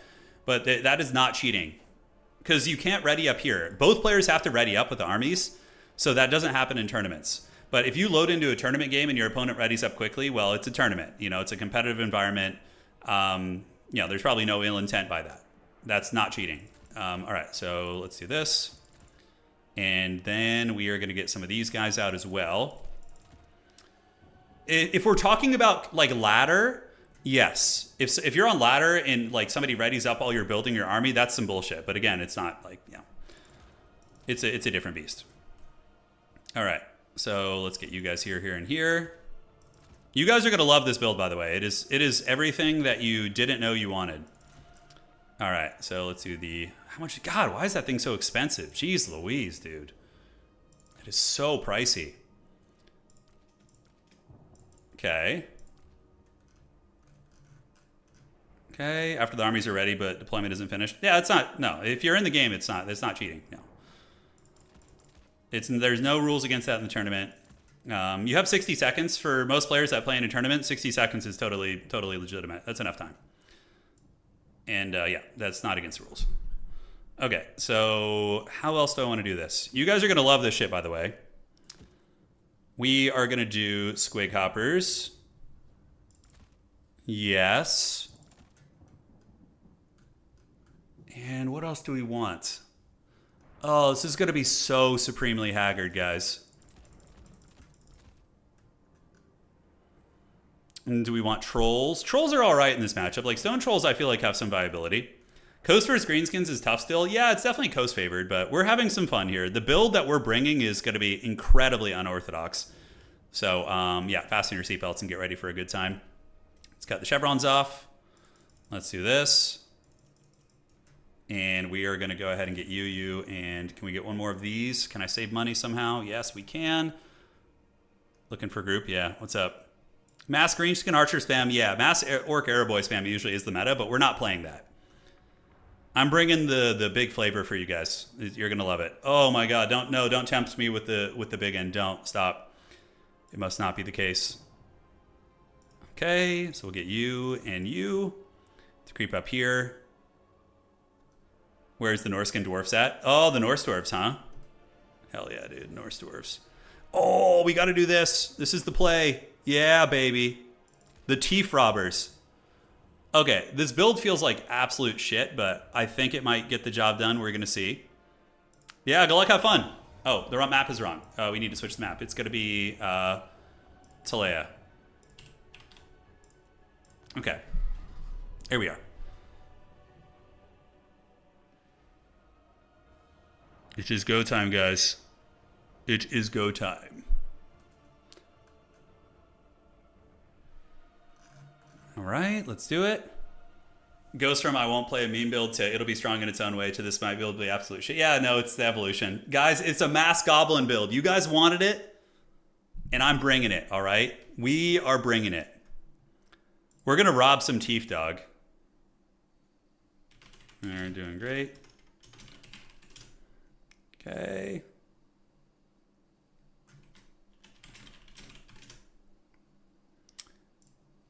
And perfect. All right, mass goblins are upon us. Get ready to go.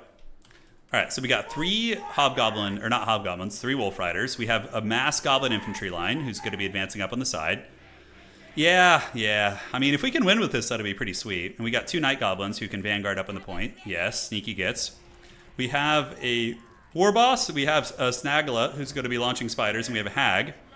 And then we have a Ragnarok Spider Flinger Shrine who's going to be shooting, and honestly should probably be over here so she can hide behind the trees if they have cannons. So, all right, good luck, have fun. I think we're about ready, so let's get you guys in group 6, and you guys are going to move up on the side objective there. I do have some regular fanatics, yeah. So we do have fanatics, yeah. Oh, this is not like a good build, but it might be able to surprise my opponent here. I'm not playing in the tournament, so we're just kind of playing for fun tonight.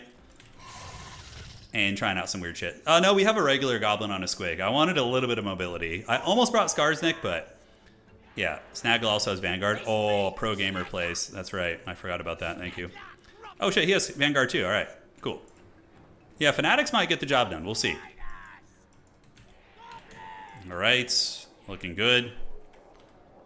And yeah, the Flinger Shrine is actually all right. It can bombard like the guns, and then in the late game, you can use it to fight big stuff. So it could be worse.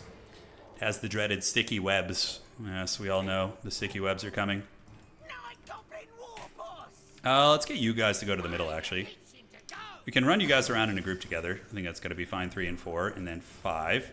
All right, so you guys are going to go up to the middle. Let's get the gremlins right there, and the skirmishers are going to go here. Oh no, he watched the stream. He studied. He listened to the build advice. All right, let's go bombard here, and the goblins are going to move up and contest out here. And let's go, my gremlins. All right, so the hag is there. We got the skirmishers grabbing this point. We're going to get our spider up there. What the hell do I have in reserve, by the way? I have the teeth robbers. I don't think I have any good answers against like the animated hulks and the crabs, so that's going to be tough. All right, so Fanatics should be able to get that.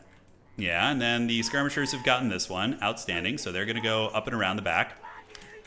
And yeah, the spider will start flinging its sticky webs over here at their face. And we probably want to call in a stone troll out of the gates to fight against the big high mass creatures. And here comes the hulks, which are going to hulk smash us pretty badly. So we probably retreat off this objective once we get it, I think is going to be the plan.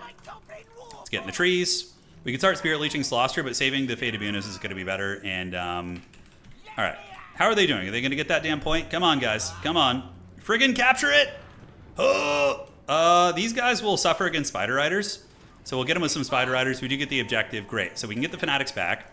Snagla and company are here, so we're going to get them in the trees. Hag is going to hide there.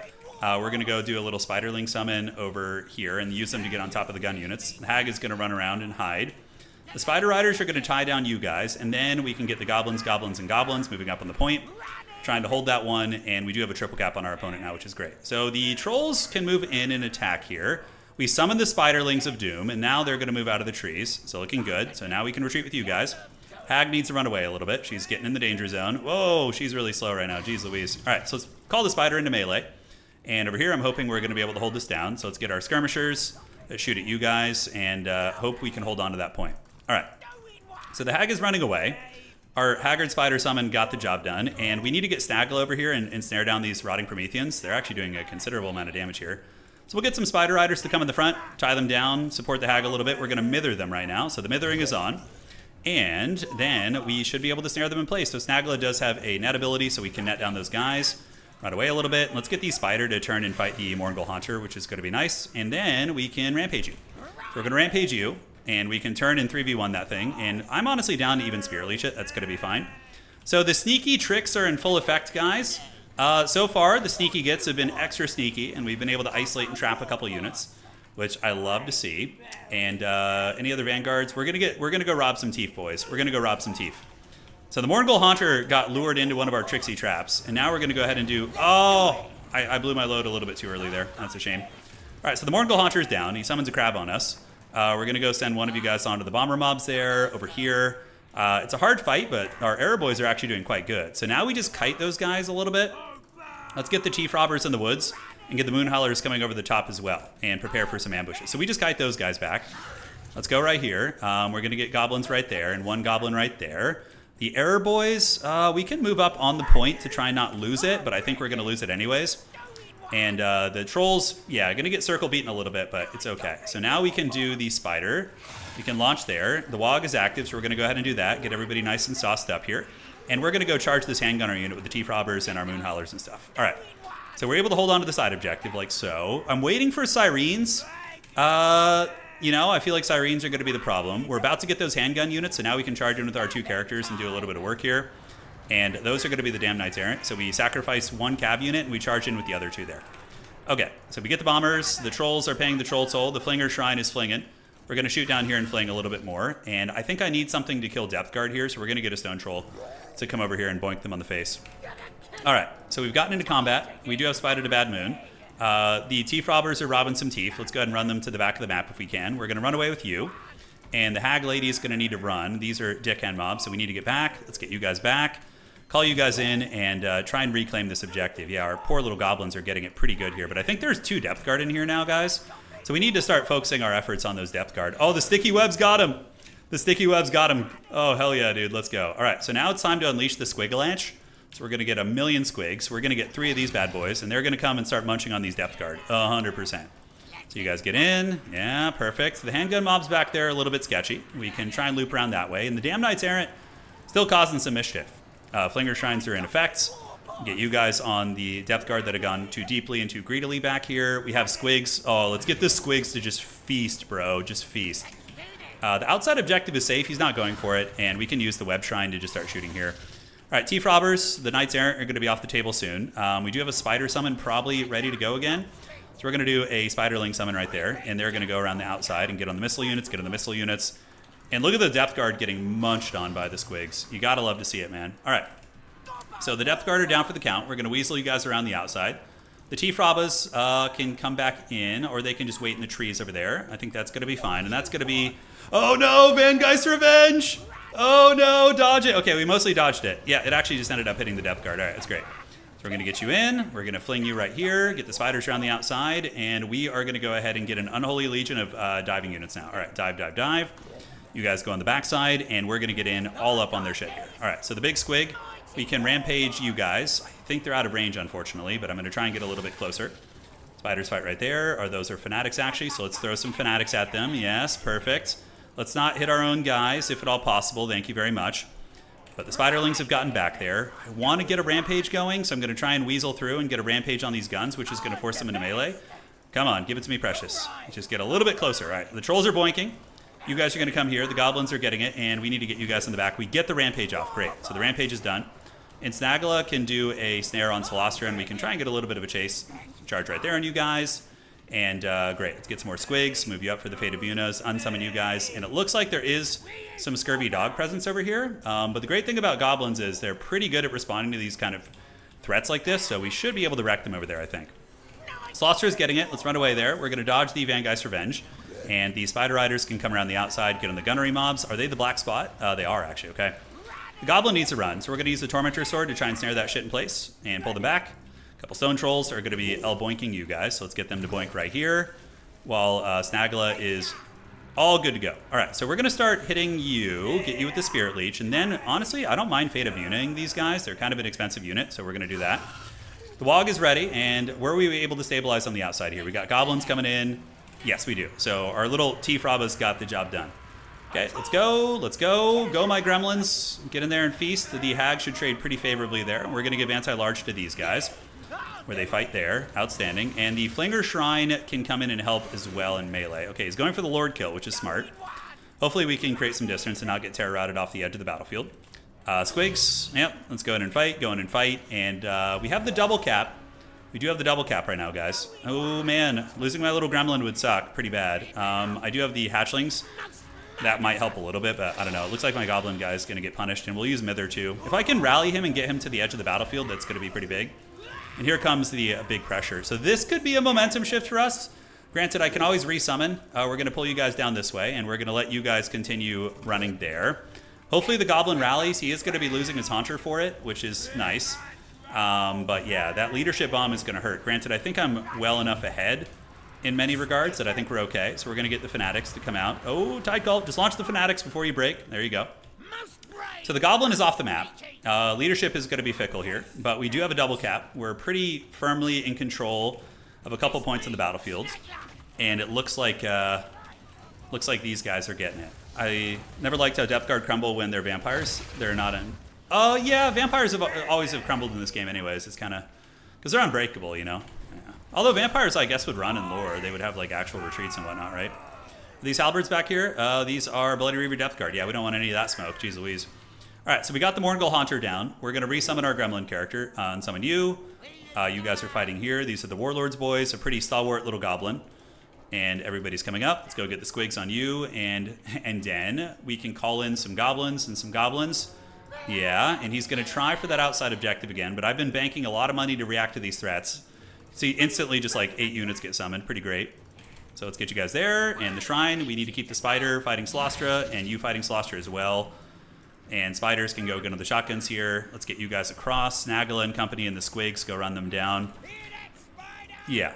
All right, so we do have T-Frobbers. We're going to unsummon them. The trolls are back. Just routing with 16 models is pretty hilarious, but it is the nature of the beast when you lose your lord. And now we just resummon the lord. Little goblins here that could, putting up a great fight, and you can see we run down the Scurvy Dogs. So you guys run down the Scurvy Dogs, and we'll get these 2 Howler units to get around the back here. Cause a little bit of mischief. Yeah, Flinger Shrine's not doing bad, but now we're going to be resummoning our goblins. He healed and he came back. He had some mushrooms. He's feeling fired up, and Homeboy's going to be coming back on the battlefield here. These are Bloody Reavers. We do have enough for Abuna, so we just need to kite them and save up for Fate Abuna, basically, is what it's going to be.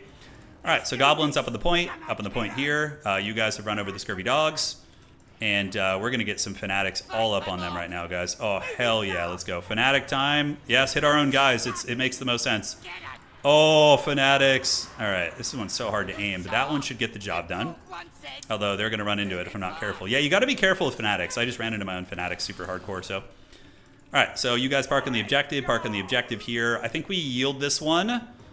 Yeah, let's unsummon you guys, and you guys can come over the top, and we can start getting ready to play here. So let's get our little goblin over there, too. Is there any way we can hold this objective? I don't think so. So we're just saving for Buna. My opponent's got a pretty good little pocket of units here, so we'll send some goblins in as sacrificial shaft, basically. Okay. So these halberds, they're not. So we're going to rear charge them. We're going to hit you guys, and get you guys coming in right there, too.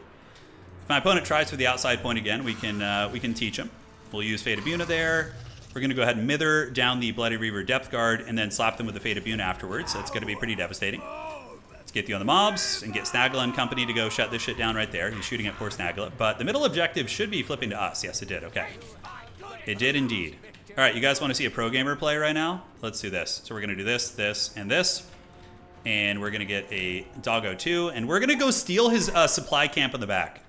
I think we can do it. All right, so the Fate Abuna, able to wreck the Bloody Reavers. Now we can just kind of charge in with everything, finish them off.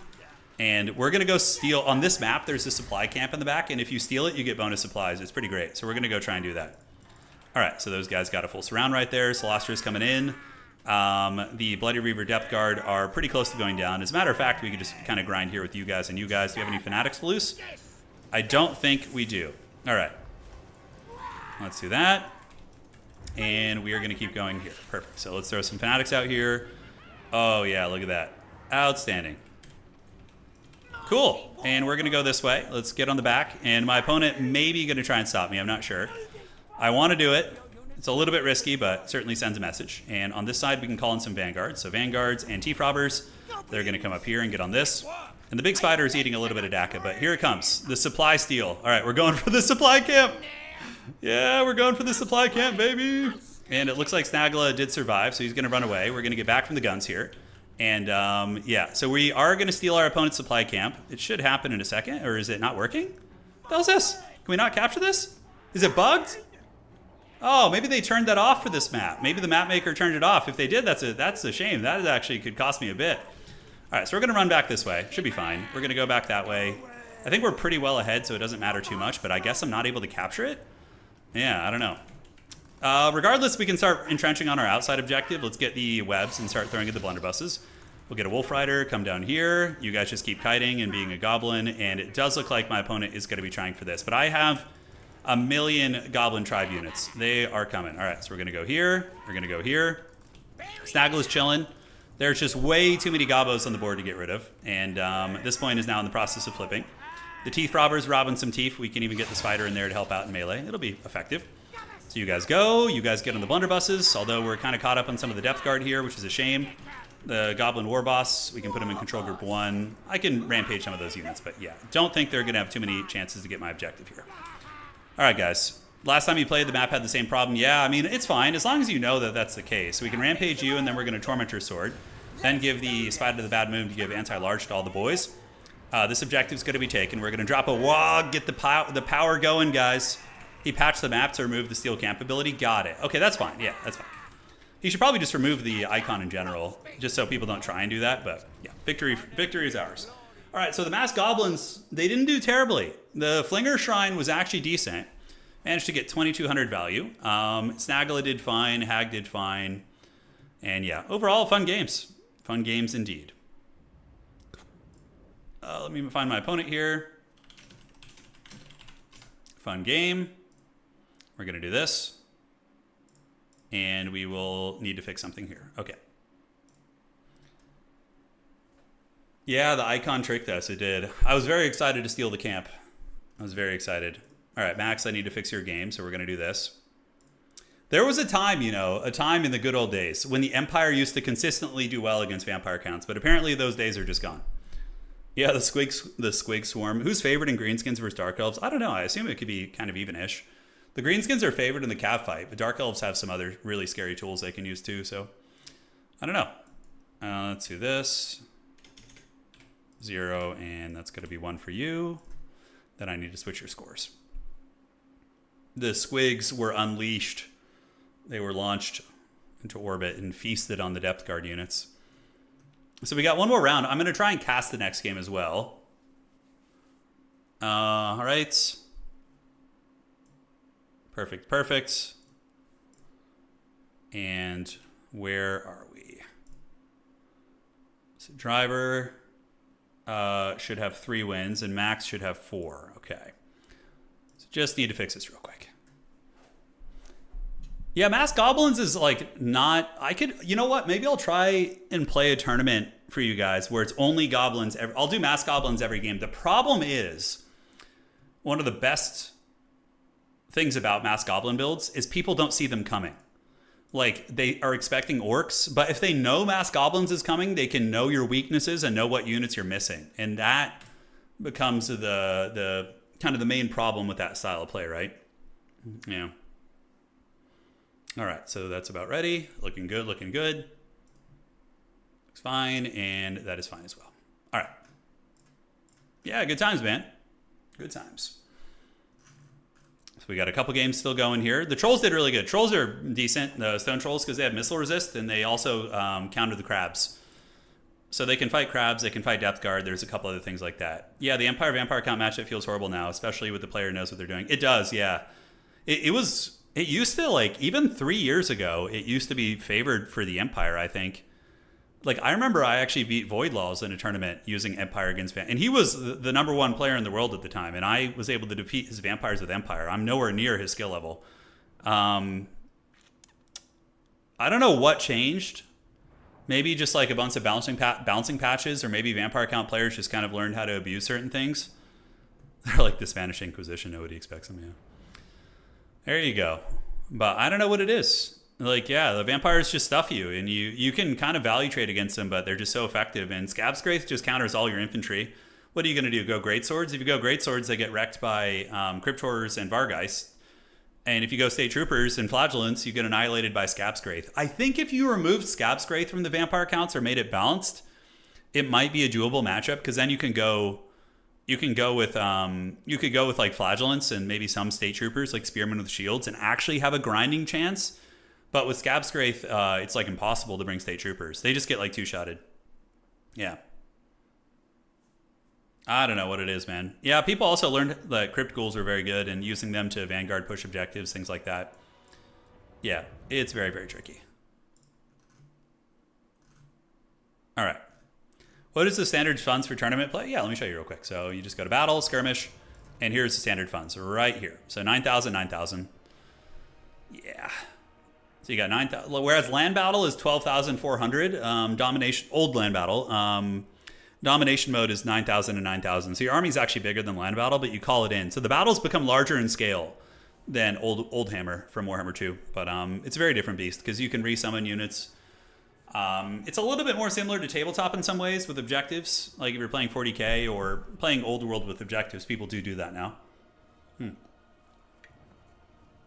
The mass undiveable mortar wagons are the way. Oh my god, mortar wagons do not clear vampires quick enough. Because you can outvalue vampire counts with Empire by going with wagon builds, but then you just like guaranteed lose on objectives, you know? I used to actually use the Black Lions. I unironically use them. They're pretty good to trade against like their durable pieces, but it's tough. I think Illuminarch might have some teeth in that matchup. I'm not sure. It really depends on the map, I guess. Yeah, really depends on the map. All right, guys, let's fire it up.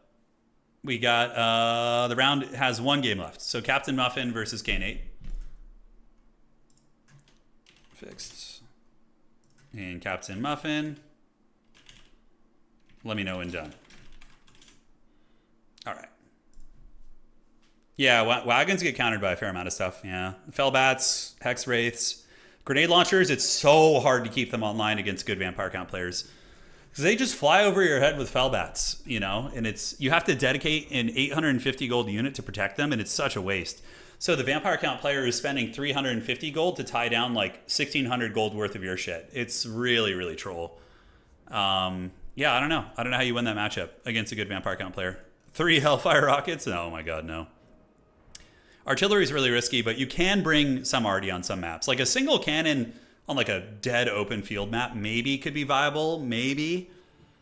I don't know. You got basically against vampires, you have to find a way to hold on to one objective and just value trade with them, but it's a desperate fight for sure. It's very desperate. K8 said that Muffin dropped. Oh, did he? Okay, so let me check here. All right, so we got that. And we are going to go ahead and drop him.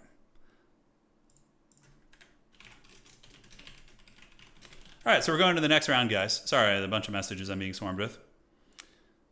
All right, Captain Muffin and Kane is there, and we are all good. All right, guys, round 5 is on. Yes, we are going to be starting round 5. All my tournaments are pretty much round 5 nowadays. And let's get it going and do this. Yeah, Furies have killing power, but Fellbats are just really cheap and cost-effective at tying things down. Okay, there's no buy round this time, so I'm just gonna I'm gonna cast the game now. All right, guys, round 5 is up. Get your opponents, fasten your seatbelts, and prepare for some sweaty Total War action. Let me do this. Goblins, round 5. Go like have fun, and we're gonna do it. All right. Let me see. All right. Yeah, I think we're good. Old and tired, yes, I know. Aren't we all? Aren't we all? Let me find somebody who we have not casted yet. We can do Attack Speed Enjoyer is playing what? Is he playing Khorne? I think he's playing Khorne. We could do a sweaty game. We could do vampire counts. We were just talking about how strong they are. Let's go see what's up. Attack Speed Enjoyer is playing Khorne. Oh, no, he's doing Bretonnia. Okay, Bretonnia. Yeah, we're going to do that game. That'll be fun. All right, Max, attack speed, give me your lobby code, please. Lobby code, please. Thank you. And we're going to do it. Max is going to send it, or it looks like attack speed did. Great.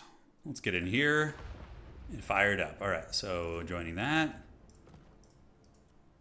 And no spec slot. Okay, spec slot. Okay, homeboy's sending it over now. So, guys, what's been new with you guys? Man, Total War's been out for friggin' 4 years. Total War Warhammer 3. I just realized this game came out in 2022, man. It's been going long. Yeah, we need some milk here. We need some milk, man. All right, let's fire this up, and it looks like the lobby is all good in the neighborhood. All right, so we got Bretonnia versus Vampire Counts. I feel like this is a pretty classic one. A Counts mirror match. You don't really want that, Tyler. You're just saying that. You don't really want that. Does anybody want a Vampire Counts mirror match? I don't think so. Nobody wants any of that smoke. Okay, so Bretonnia, I mean, how do you approach this? Do you go with the Fey Enchantress for the Mortis engine and the healing, or do you go with Alberic and try and win all the large fights? It's 26, right? I think. What's the hype for 40K? We're all pretty hyped around here for sure. We're definitely hyped. But that's still a long ways off, probably. I mean, we're probably not going to get 40K till like this time next year. Like this time next year, I think will be, there's a chance 40K will have come out. You know, this time next year. Someone asked James Workshop to release the Future Blight Kings already. Yeah. Yeah. Are you more hyped for 40K or Medieval 3? I'm going to play both very heavily. And I have a plan for the channel in the future to incorporate more campaigns as well. So I think I'm always going to have at least a couple ongoing campaigns and in conjunction with battles. Yeah. Which is going to be fun. But yeah, it's a ways off though, guys. It's a ways off. That's a long time. Medieval 3, probably not till what, like early 28 maybe? Have they said anything about the Med 3? I still feel like that's going to be a ways off. Any thoughts on Dawn of War 4? Yeah, I'm very excited for it, man. I really want another RTS to kind of dive into, and I played the demo for Dawn of War 4. It's way better than Dawn of War 3, that's for sure. It's already better there. The customization is pretty fun. Like, for example, in Dawn of War 4, if you have a Marine squad, you can customize them and get different, like, weapon kits, and your characters have, like, your heroes have, like, kind of different, like, tech, like, loadout options you can bring, which will customize them.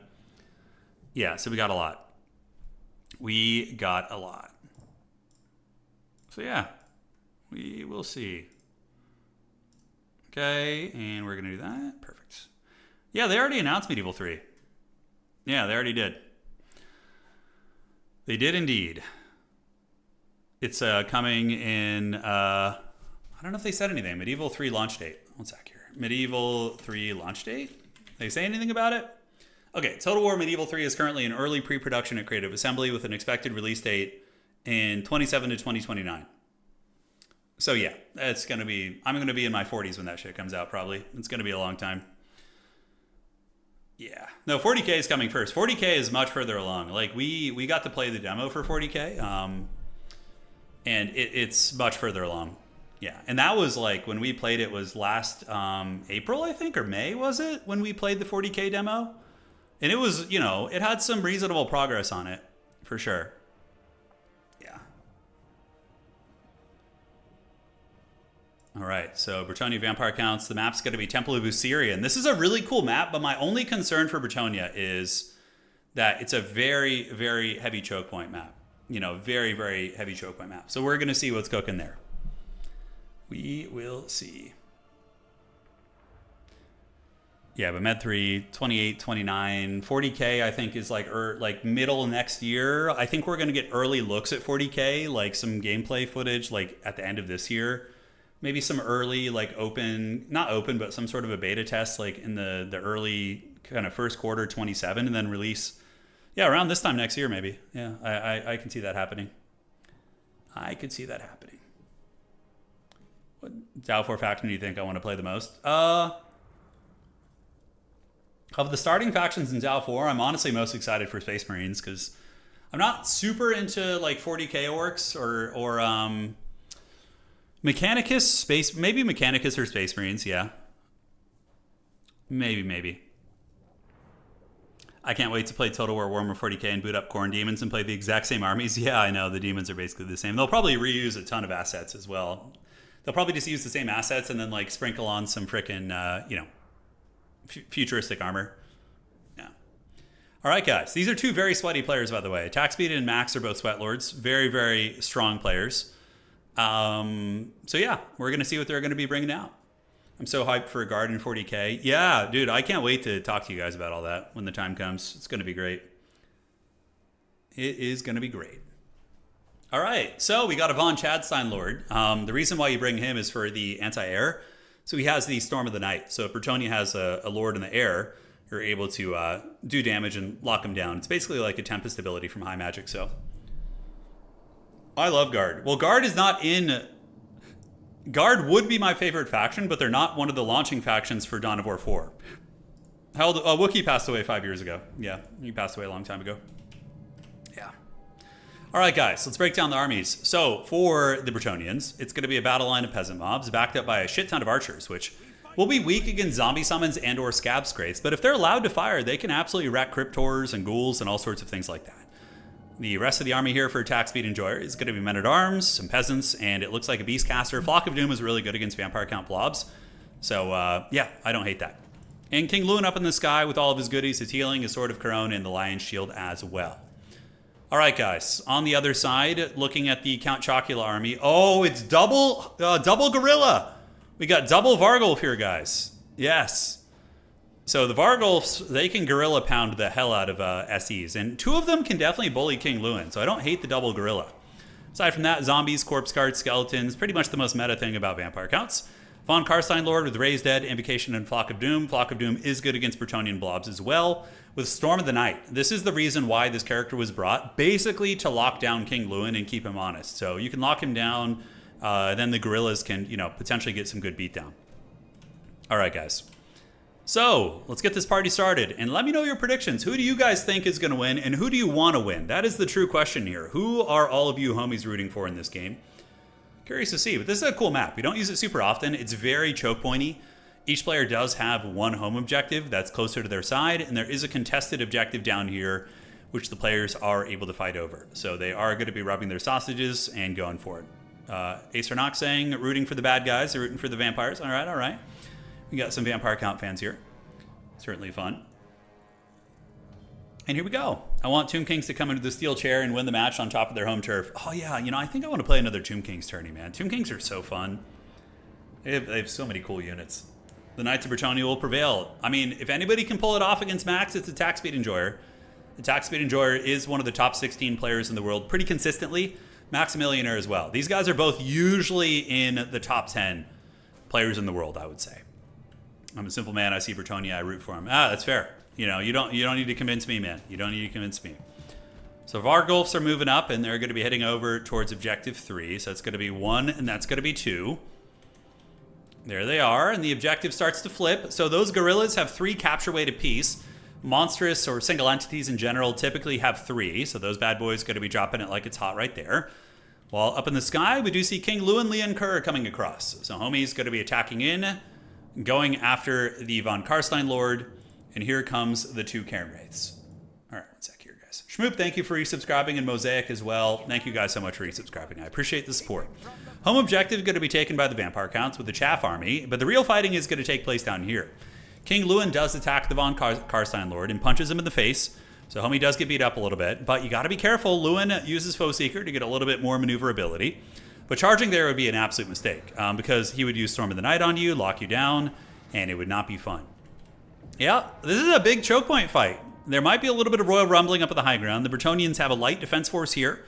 We do see some men-at-arms at polearms, some archers, and a Grail Relique, so basically a mirror of what the vampires have. So yeah, fighting in the choke point here, though, could be good for the archers, but Attack Speed Enjoyer, what is he doing with King Luin, man? So he pops the Lion's Shield, which is going to give him some magic resistance against the Storm of the Night, and now he's going to be trying to flee away. But overall, landing there was very dangerous, and he's lucky he didn't get punished harder for that, man. So Zombie Summon's going to be coming down from the Von Karstein Lord. He's flying overhead. And here it comes. So there's going to be a summon going, and who is he going to be dropping it on? Or maybe he's not dropping it yet. Luin, though, is very raid boss, and it looks like he does tank that. Now Luin is going to be coming back here to beat up this nerdy vampire, so he's going to be chasing him. Elsewhere here on this objective, the vampires are actually going to be moving up, and they should, because this army of vampire units is going to be stronger than this Bretonnian force. Bretonnia is committing more to the low ground, and as a result, they are going to be getting the low ground objective. Here comes the peasant archers, shooting into the corpse cart, which is now going to be on fire. On the backside, Hex Race being called in. Hex Race is going to be incredibly annoying. The Bretonnians do have Flock of Doom, though, so they can spam Flock of Doom on the Hex Race, which will do some respectable magic damage. And now Archer is going to be shooting into the Vampire Harambes here, so you can see that the Vargulf is going to be getting some DACA in his silly face. Peasant Moms versus Zombies. High octane total war action as the 2 armies do clash upon the fields. Vampires going to be saturating their zombie lines with the Wraiths, and the Wraiths going to be terror-routing the peasants? No, actually just pushing them back a little bit. Zombie summon on top of the archers back here, quite annoying, as King Luin continues chasing this character. And the Von Karstein Lord getting a beautiful Flock of Doom, hitting 3 archer units, and also hitting a unit of Grail Knights. So that was a very, very nice cast by Max. Up on the high ground, guys, we do see the zombies moving in. Zombies and corpse guards and skeletons advancing, and the Bretonnians getting ready to stand their ground, and some of the archers do detach on their formation, start unleashing some good firepower, and we're going to see if that's going to be enough. But heavy fighting going down here, guys, as we do see the charge into the Grail Knights. Grail Knights do magic damage, so this should be really good against the Hex Race. Hex Race immediately retreating from that. And the Vampire Harambe's eating a bit of a charge damage from the Grail Knights as well, who were in their lance formation. And I think that King Lewin, it's kind of unfortunate for the Bretonnians. They're using Lewin to chase down this character, but never quite catching him, although it looks like a lapse in micro here might get him caught. And Louis is going to be catching the Von Karstein Lord, actually hitting him, so it does look like Lewin is going to get 2 attacks in there. Very cost effective for the big Lewin dog. So Knights of the Realm pulling back. Grail Knights a little bit caught up in the front line. I don't know where they went, and it looks like, yes, they still are in the front. Knights of the Realm going to be wheeling about face to maybe attack into the race in the back. And that's going to be a hard fight for the Knights of the Realm. They're going to have a bad time. But the Grail Knights are retreating from their frontline engagement, running through zombies, trying to force their way back onto the Hex Race. And now we do see Pegasus Knights being called out. Unfortunately for Bretonnia, they're not the royal ones with magic damage. But even still, a rare blunder from Max as his Hex Wraiths delved too greedily and too deeply. And now they're going to be surrounded by a ton of anti-large units, including Grail Knights. Invocation of Nehek activated on them to try and save them, but I don't know if that's going to be enough. No, it's not. Those Hex Wraiths are going to be going in the trash can, and it does look like Maximillionaire is going to be falling behind on value quite considerably after that play. But the one thing Max does have going for him is Max is going to be triple capping the Bretonnians. Max is going to be getting objective number 2. He has his home objective, and this objective during the heat of combat has actually been taken by the Vampire Counts, because Crypt Ghouls arrived, and a couple Wraiths as well. So the Wraiths and the Crypt Ghouls pushing. Grail Knights trying to clean up the backfield wherever they can. Now going to be screaming forward to run over the Cairn Race here, as Pegasus Knights fly overhead, and more Bretonnian Cav are going to be on their way in. Pegasus Knights getting a nice charge into the Hex Race. Hex Race, of course, will have the Fizz Res, so they should be slightly more resilient there. King Lewin is where? Louis is right here. Now, Louis is great in this matchup because he does do magic damage, so he's going to be very effective there against the ghostly units. Storm of the Night here from the Von Chadstein Lord, going to be nailing those Pegasus Knights, and they're honestly not having a very good time. It looks like the Pegasus Knights are going to be losing a lot of HP and are going to need to figure out their way out of this situation. On the backside, archers are mostly compromised. It looks like some of the sneaky Cairn Race did get around the outside and were able to punish those peasants. And Max is starting to do the classic Vampire Count late game where you just start slowly weaseling value back. Homie is getting his value back. He's closing the gap a little bit. And remember, there's a metric shit ton of healing in the Vampire Count army. So usually when they're behind on value, it's not that big of a deal. All right. So King Lewin chasing back the Vampire Harambe's. The other Vampire Harambe got actually taken down. He's crumbling right now. It looks like some of the archers and or the Grail Knights were able to butter his bread a little bit. But the Bretonnians are going to need to find a way to get objectives back very soon. And are they doing anything to get the high ground back? They're not. Bretonnia is actually pulling their entire army down here to try and support the low ground objective. So the Bretonnian game plan is to do so much damage against the vampires with a big alpha strike that they can maybe triple cap them later. But I'm telling you guys, Maximillionaire is such a gremlin on the vampires. It's really hard to beat him. And in this case, the Von Karstein Lord is going to be attacking King Lewin. Lewin able to fend them off there with a little bit of Pegasus intimidation from the high ground. The zombies and the Crypt Ghouls, though, chewing through a lot of units. These Wraiths getting low, being ground down by what appears to be the remnants of the Knights of the Realm and these Pegasus Knights. And now some archers and men-at-arm polearms are going to be coming from the high ground. Question from chat. Can you unsummon crumbling units? I believe you can. As long as they're not in combat, you can unsummon them. If I'm not mistaken, I could be wrong, though, actually. I'd have to double-check that. It's a really good question. Not something that has come up for me too often. All right, charging on in is King Lewin.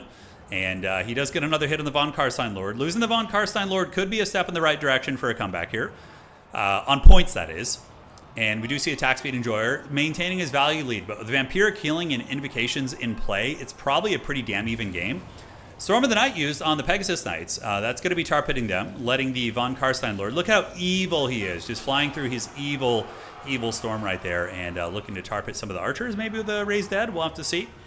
Yeah, Bretonnia is eventually probably going to win this low ground point. I mean, they have the Grail Relic, they have their archers online, King Lewin is here. Nice zombie summon right there. Pegasus Knight's going to be coming in to try and clean up where they can. But zombie summons have been a scourge against gun builds since the dawn of time, although I don't know. I thought Bretonnia might be able to win this fight down here, but look at this, guys. Max has pulled the value to just 500. The vampire grind is no freaking joke, man. We do see the Grail Relic getting hammered by Harambe here, and the Grail Relic is going to get squashed.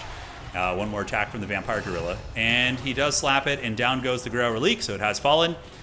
Archer's still shooting, but yeah, Max is Benny healing really hard. And remember, the points are so far ahead here for Max. He has the high ground point. I think Bretonia should have made more of an effort to fight for this objective. Like, leave like a Battle Pilgrim up there, or like Defenders of Fleur de Lis, something, or the Battle Pilgrims. Yeah, the Battle Pilgrim Arwar would have been nice. Looks like a Sandstorm is going down. I wonder if it does any damage. I don't think it does. I think it's just visual. Here we see the Vampire Lord running with about 1,500 HP. The Bretonians making a little bit of progress, but not much. I mean, Men-at-Arm Polearms are not a very killy unit, so they're going to struggle. Spearmen are going to be closing off the choke point here, so they're going to get right there. And we also do see the Cryptors nearby. Honestly, I think this game's over. I think the Vampire Counts have won it. I don't think there's any chances that Bretonia is going to be able to get the objectives back anytime soon. And if they play again in the semifinals, which is very probable considering they're both undefeated, you know, we're going to have to see if Attack Speed Enjoyer is going to be able to come up with a solution, because this build didn't quite work. It had some good value trading out of the gates, but it did run out of steam a little bit. Charging in are the Pegasus Knights onto the Corpse Guard, immediately doing big burst damage. Each of those guys does have a pretty considerable anti-large bonus. And there are going to be some Grail Knights coming in to reinforce with a Flock of Doom as well. Like, I think before the game is over, the Vampire Counts might yield this objective. We could see Bretonia maybe get one, but trying to get all of these objectives back, like the home objective of the Vampires, and like getting rid of this much crap on this objective is going to take a considerable amount of effort. Like a considerable amount of effort, right? It's not going to be easy. All right. So Lewin is going to be chasing down the Von Carstein Lord. That bad boy is going to be getting crumbled potentially. A nice kill for sure. I mean, Lewin is actually around the same speed as him, despite being on a big Griffin. The Grail Relique is being sniped out. Really, really good micro by Max. Basically, he's getting his big Harambe to focus fire the leadership anchor for this army. Flock of Doom activated from the Von Carstein Lord. Great. Going to hit Grail Knights, and that's going to be it. Victory for the Vampire Counts, and a very classic Vampire Count gameplay. I'm just going to throw good shit at your face and have fun dealing with it. And then for Vampires, all you have to do is really micro a couple units. Just micro your hero, your Lord. Yeah, get it done. The Vampires are so strong, man. Such a strong faction. Bretonia, I think, has some teeth against them, but maybe it needs to be on a bigger map, you know? This one, it felt like the Vampires were able to just blob on the choke point and just cackle, you know? GG, well played. All right, guys. Forgot to look at value. I'm sorry. I'm in admin mode right now. And, yeah, we have Zablon needing a buy round point.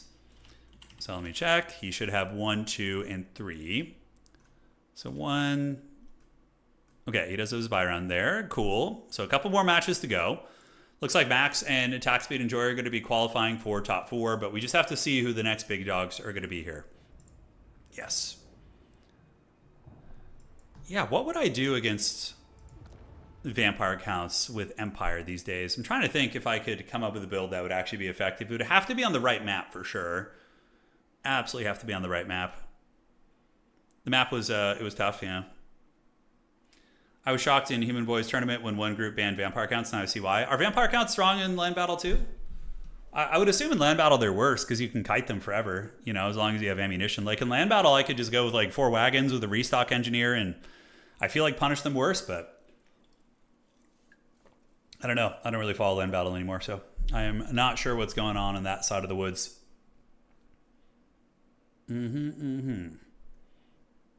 So let's refresh. It looks like the attorney's coming together. Let's look at what the standings look like right now. All right, so there we are. Tournament time. We got Maximillionaire and Attack Speed Enjoyer, both qualifying. Blake, which is Hobo Honkers and B6, look like they might qualify as well. Although there's a couple other people still playing. Zesty and Driver are actually probably playing for a top 4 spot. That's the Empire player, and I think Zesty's playing Greenskins. We might have another top 4 qualifier game going down there as well, so we're going to have to see what it's going to be. Sunmaker will probably just get hit by a zombie summon, I think, yeah. That's for sure. Oh my god, I know. Vampire Counts are, we're going to have to like freaking ban the vampires when, when Nagash comes out. They're just going to be too strong. Mike, you're liking the campaign content? Good, good. Glad to hear it. Yeah, it's been fun. Has been fun. I'm honestly having such a good time playing campaign. I think it's because I'm getting older. You know, it's like therapeutic. Just like a nice 60, 70 turn campaign, getting in there, you know, having your fun, painting the map a little bit, and then calling it a day. It's chef's kiss, man. It's good. It's very, very good. I don't know who I want to play next. I am Prince and Emperor. You guys have probably seen most of the old school factions. I was kind of thinking about doing Cathay, but probably we'll just wait until we get a their update, right? Before we do Cathay. The Chaos factions, to me, all feel pretty easy. Usually, I feel like you just mouth breathe your armies forward and paint the map.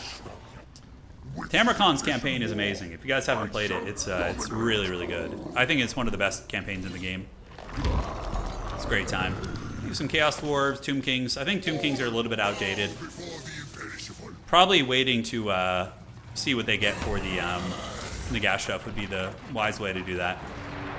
Older, you say? So when are we getting Stardew Valley streams? Oh man, we're not there yet. I'd probably just do auto battlers and things like that. You know, that would be what I'm thinking. How about a Deathmaster campaign? Isn't his campaign just like disgustingly OP? Can't you just like instantly karate chop? Because like if I'm gonna play a Deathmaster campaign, I'm just gonna have doom stacks of gutter runners, right? And then just barely have to fight. Oh yeah, the Grudgebringers might be one of our next campaigns too. The modded campaign, I'm really leaning into Grudgebringers. The Marienburg ending was super fun. Yeah, it was good. The Araby campaign has a more epic ending though. In Araby's campaign, we have like a final duel with like Bretonia. Some really fun stuff. You were literally doing Setrich Knight, you got bored and quit. So has access to shadowy dealings, Eshin units, and melee attack for embedded heroes. Really good for assassin spam, actually. Yeah, I remember his campaign's really, really easy. Yeah, Deathmaster early game is quite hard due to the location. But like Gutter Runner Doom stacks are just so toxic. Like you could just do so much work with those. Yeah, Grudgebringers I think we'll do next, because you guys have already seen all those older campaigns, right? It's time for some new blood here. I'm telling you, the Grudgebringer campaign, before the stream is over, I'll show you guys. Once we finish the grand finals, it's so cool. You play a mercenary warband, you don't get to have cities, and you roam around completing contracts for different factions. It's super fun. Yeah, just wait until thankful. Yeah, we'll definitely do the new campaigns when we get them. We'll do a whole bunch of those. Tomb King's got that little buff recently, really fun. That's cool to see. I don't know. Let me load in and look at Deathmaster's campaign, actually. Refresh that. Okay, we're still waiting, so we have a little bit of time to load in. As I hold Gal Maraz. Or just another Carl Franz campaign. That's always the right answer. Just like, you know, another Franz campaign. Skaven, and let's look at Deathmaster. Let's load in here. The Femir campaign looks alright. Yeah, that one looks fun. I think we can do the Grudgebringers followed up by Southern Realms. Yeah. Oh, that's pretty cool, Max Millionaire. That's fun. You should try SFO mod, a whole new game. Nah, maybe. I like to play like still kind of close to the main game. Raponce has a really fun campaign. Yeah, I would be down to do a Bretonian Raponce campaign. I would be down. Although I already did one a long time ago. Hey, Turn, would you ever be interested in trying Beyond All Reason? You've seen me play that, right? We've played a shit ton of Beyond All Reason. We played a whole bunch of that. All right. So here we go. Yeah, Eshin. Yes, we have the loyalty. We have the schemes here, clan contracts. Yeah, it's all coming back to me now. I remember this. Nation actions, stash rations. Yeah, a lot of cool mechanics. We have the escape and corruption we can see, and then the shadowy dealings. I know one of them is really OP. There's like one where you can just like destroy an enemy. Yeah, remove an enemy faction leader, causing them to be overthrown by rebels. I mean, come on, dog. Doesn't get any dirtier than that. He destroys an army at the sea, includes black arcs. Yeah. That's so just disgusting for head-to-head campaigns. Oh my god.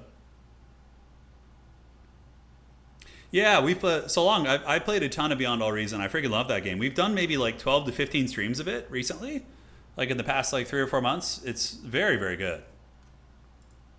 All right, still waiting on the homies to finish. Let me message them and see. Rogue AI. Let me know when done. So why is the Albion campaign pure suffering?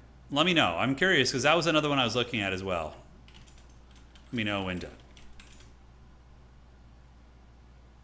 Malachi's campaign has been pretty good. You're really strong, but surrounded by a bunch of chaos factions. Yeah, you start up north there, right? All right, so semifinal number 1. We might have a playoff. We'll see. So let's game a spectator here and get it started. Eshin Versailles versus Kairos for pure tomfoolery. You think it should be top 5 this time? Yeah. Only tonight, top 5, yeah. I don't know about that. I don't know about that. But if there is a tie, okay, so we just have one last group of homies. As it currently stands, you're top 4, B6. You are top 4.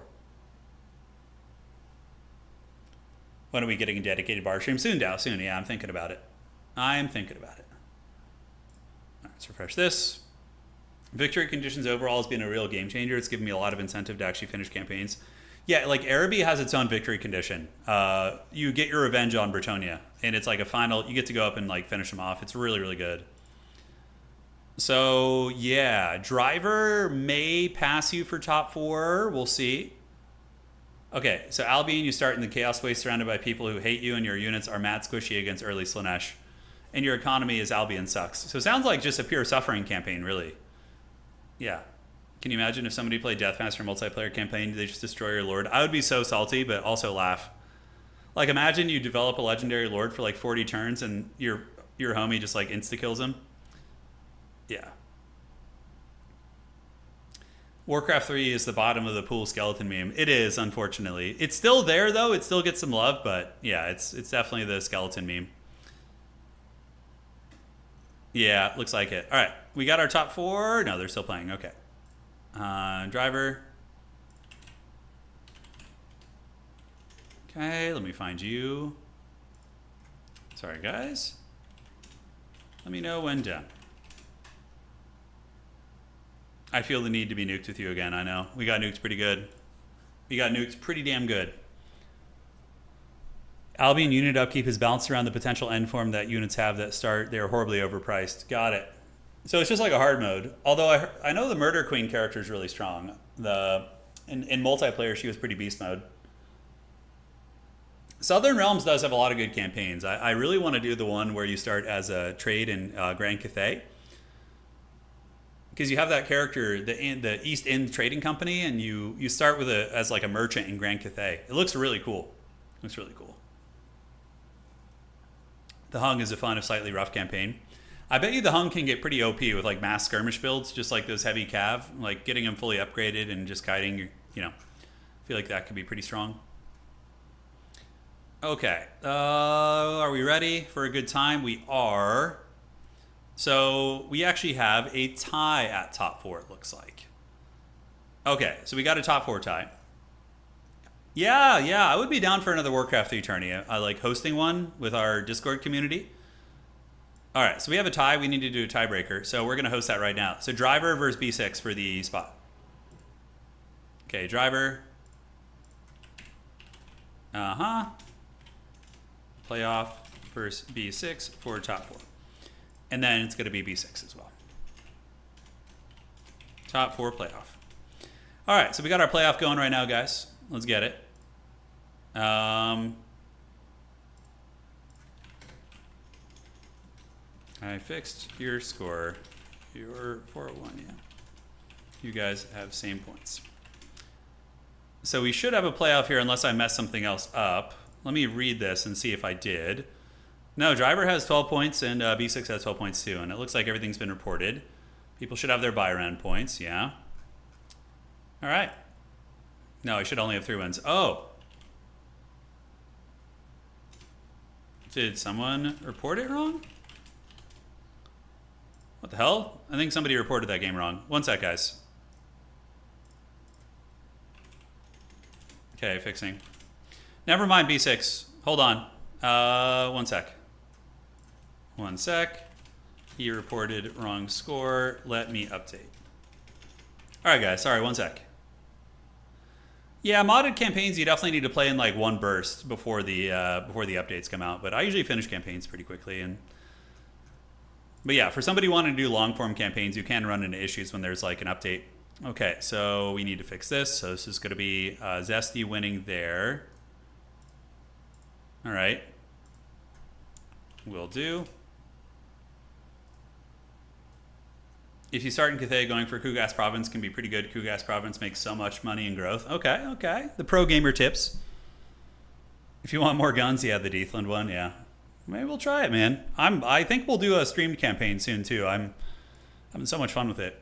All right, so that's going to be switching here and here. Great. So fixed for Zesty. Then we need to go to the profiles. Let's go here and here. All right. So it begins. Mortal Empires Expanded. You get to explore. No, I haven't looked into that. No. We're just now diving into the mod culture. I legit think it'd be fun to add some of these factions to competitive multiplayer. I think it would add a lot of spice. A lot of spice to the community. Okay, and let's fix you. All right, guys, we're about ready for top 4. Thanks for hanging around. And let's have some fun, yeah? Let's do it. Let's tickle the old pickle. I can only do SFO campaigns these days. Never played that. Okay, and refresh. All right, so that should be fixed. Now let's see what our top 4 looks like. And it is going to be... Yeah, so unfortunately, B6, you did not make it. It is going to be semis 2. Semis 2, all right. And we can host game as a spectator here. And let's get the lobbies going. And we're going to be advancing the players to top 4 right now. All right, so advance to top 4. There we go. Yes. Yeah, the Jade Vampires were really, really broken. They were really broken. Oh my god. That was the biggest mistake I made, putting them in that damn tournament. All right. They just like steamrolled everybody. They were so OP. Like a million summons and like cheap ethereal units that are just like unkillable. All right, guys. So time for top 4. So it's going to be Blake versus Maximillionaire. And then we have Attack Speed Enjoyer versus Zesty. All right, and we're going to go ahead and do Max versus Blake. Because I want to see other people's take against the vampires. And we're going to get Hobo Honkers in here, a.k.a. Blake. And the other side of the bracket, go ahead and play your game. The Lord, the Jade-Blooded Lord was super disgusting. Oh my god. It just would solo armies and get like 10... How much value did it get in one game? Was it at like 10,000 value or something stupid like that? And I was like... And it's weird because it doesn't look that OP on the surface, but something about it. Yeah. Something about it. All right, so Hobo Honkers is here. We don't know what he's playing yet. Max is going to be on his way over. The Jade-Blooded Vampires are a modded faction that you can play with a mod. Yeah.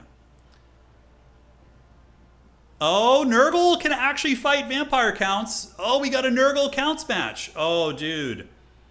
How excited are you guys to see 2 of the most grindy factions rub their sausages together? Are you excited? It's time. Prepare yourselves. Nurgle versus vampire counts. This is actually one of the few even matchups for vampire counts that they have to work for. This will be fun. All right. So let's do this. And they can let me know the maps. Let me know map, please. All right, what is it going to be? Max, I think, going to look at one of the maps real quick. Let me check. Yeah, Urgot Stomping Ground, Twilight Forest, and Edge of the Darkwood. Hopefully they don't pick Twilight Forest. It's impossible to see on that map. Although, wait, why is Zesty here? Zesty just randomly joining here. You have so much trauma from the Jade-Blooded Vampires. I know, Wildfire. I'm sorry. You deserve better. You deserve so much better. All right, so we got Nurgle versus vampires here. So it begins. Kugath is really good if the map is right. If it's a big map, Kugath will lose the vampires, but if it's a small map, it's a whole different beast. Which is a whole different beast. In a straight blob fight, Nurgle actually wins usually if they have like a Kugath. But the Great Unclean Ones can still be killed by like a vampire hunting squad. So there's some variables there. Tool Time says, hey, does anybody know if Medieval 3 is going to be developed by the same team as Warhammer 3? I don't know. That's a good question, actually. When we visited the Creative Assembly offices to play 40K, they have like a forbidden part of the office where we weren't allowed to go. And that's, I believe, where all the 40k and Med 3 stuff is, but I have no idea. Yeah, I have no idea. The Forbidden Office. I assume maybe it's like, you know, people in the same office working on it. Vampire counts beat Khorne in a blob fight? Yeah, they do, absolutely, yeah. Vampire counts will usually beat Khorne in a blob fight. Khorne has to use their mobility to pull you apart. The Mucinix monsters and Urgling, yeah. Alright. So let's fasten your seatbelts, get ready to party, and have some fun here. High octane action, yes, yes. Nurgle versus Counts. Couple ways to go about it. Kugath, you could do some weird shit with these guys if they want to. I need to know what the map is. They tell me the map. It is going to be Urgot Stomping Ground. That's a big map. Urgot's Stomping Ground. Yeah, it's a big map. But each player does have a home objective, so that's actually good for Nurgle, because vampires will out-mobility you really hard. So Nurgle's going to want their home objective here, for sure. How does Vampire Counts deal with Wrathmongers? Oh, you just tar pit them with, like, zombies and then beat on them with, like, Cryptors or single entities. Those type of things, yeah. Like, if you have, like, zombies, tar pitting them, and then beat on them with, like, Cryptors and or, like, big monsters of some sort, you can kill them. Yeah. Double Great Unclean one, that would be very forbidden. Dude, seeing an Nurgle Grand Finals will be fun. The other side is, we have what? Zesty on, let me see what he's playing. We have Bretonnia on the other side, which Bretonnia Nurgle is a very fun matchup, by the way. And Zesty is going to be on what? He is going to be on, one sec. Sorry guys, just doing a little bit of adminning here.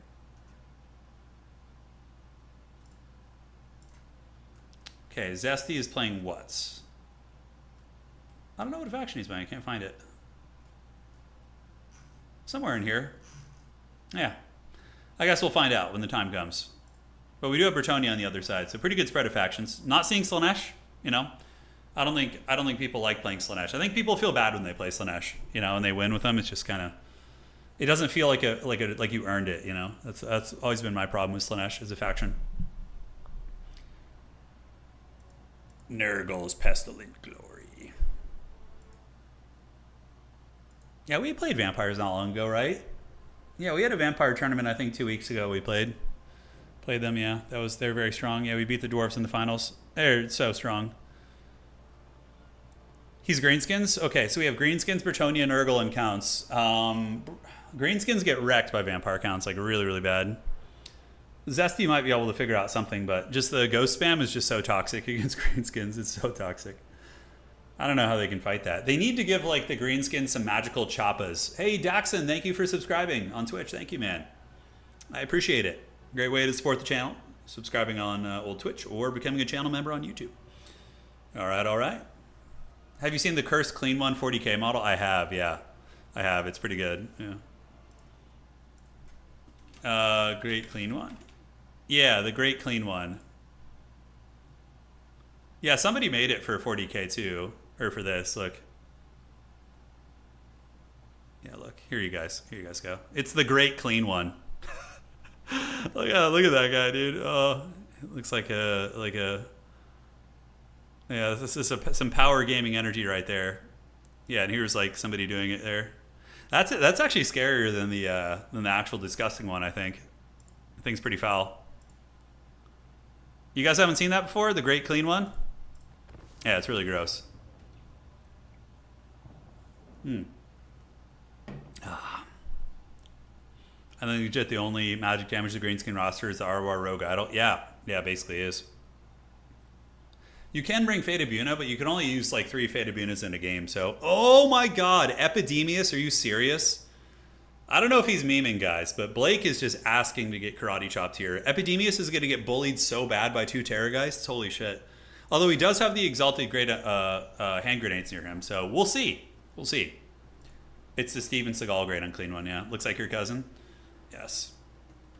It looks like it looks like the guy who ripped me off when I was like a 9-year-old at a magic store. He like made me trade my Lion's Eye Diamond for a bunch of bulk rares. I vividly remember that. I'm still salty about it. IRL Redditor. Yeah. Oh man.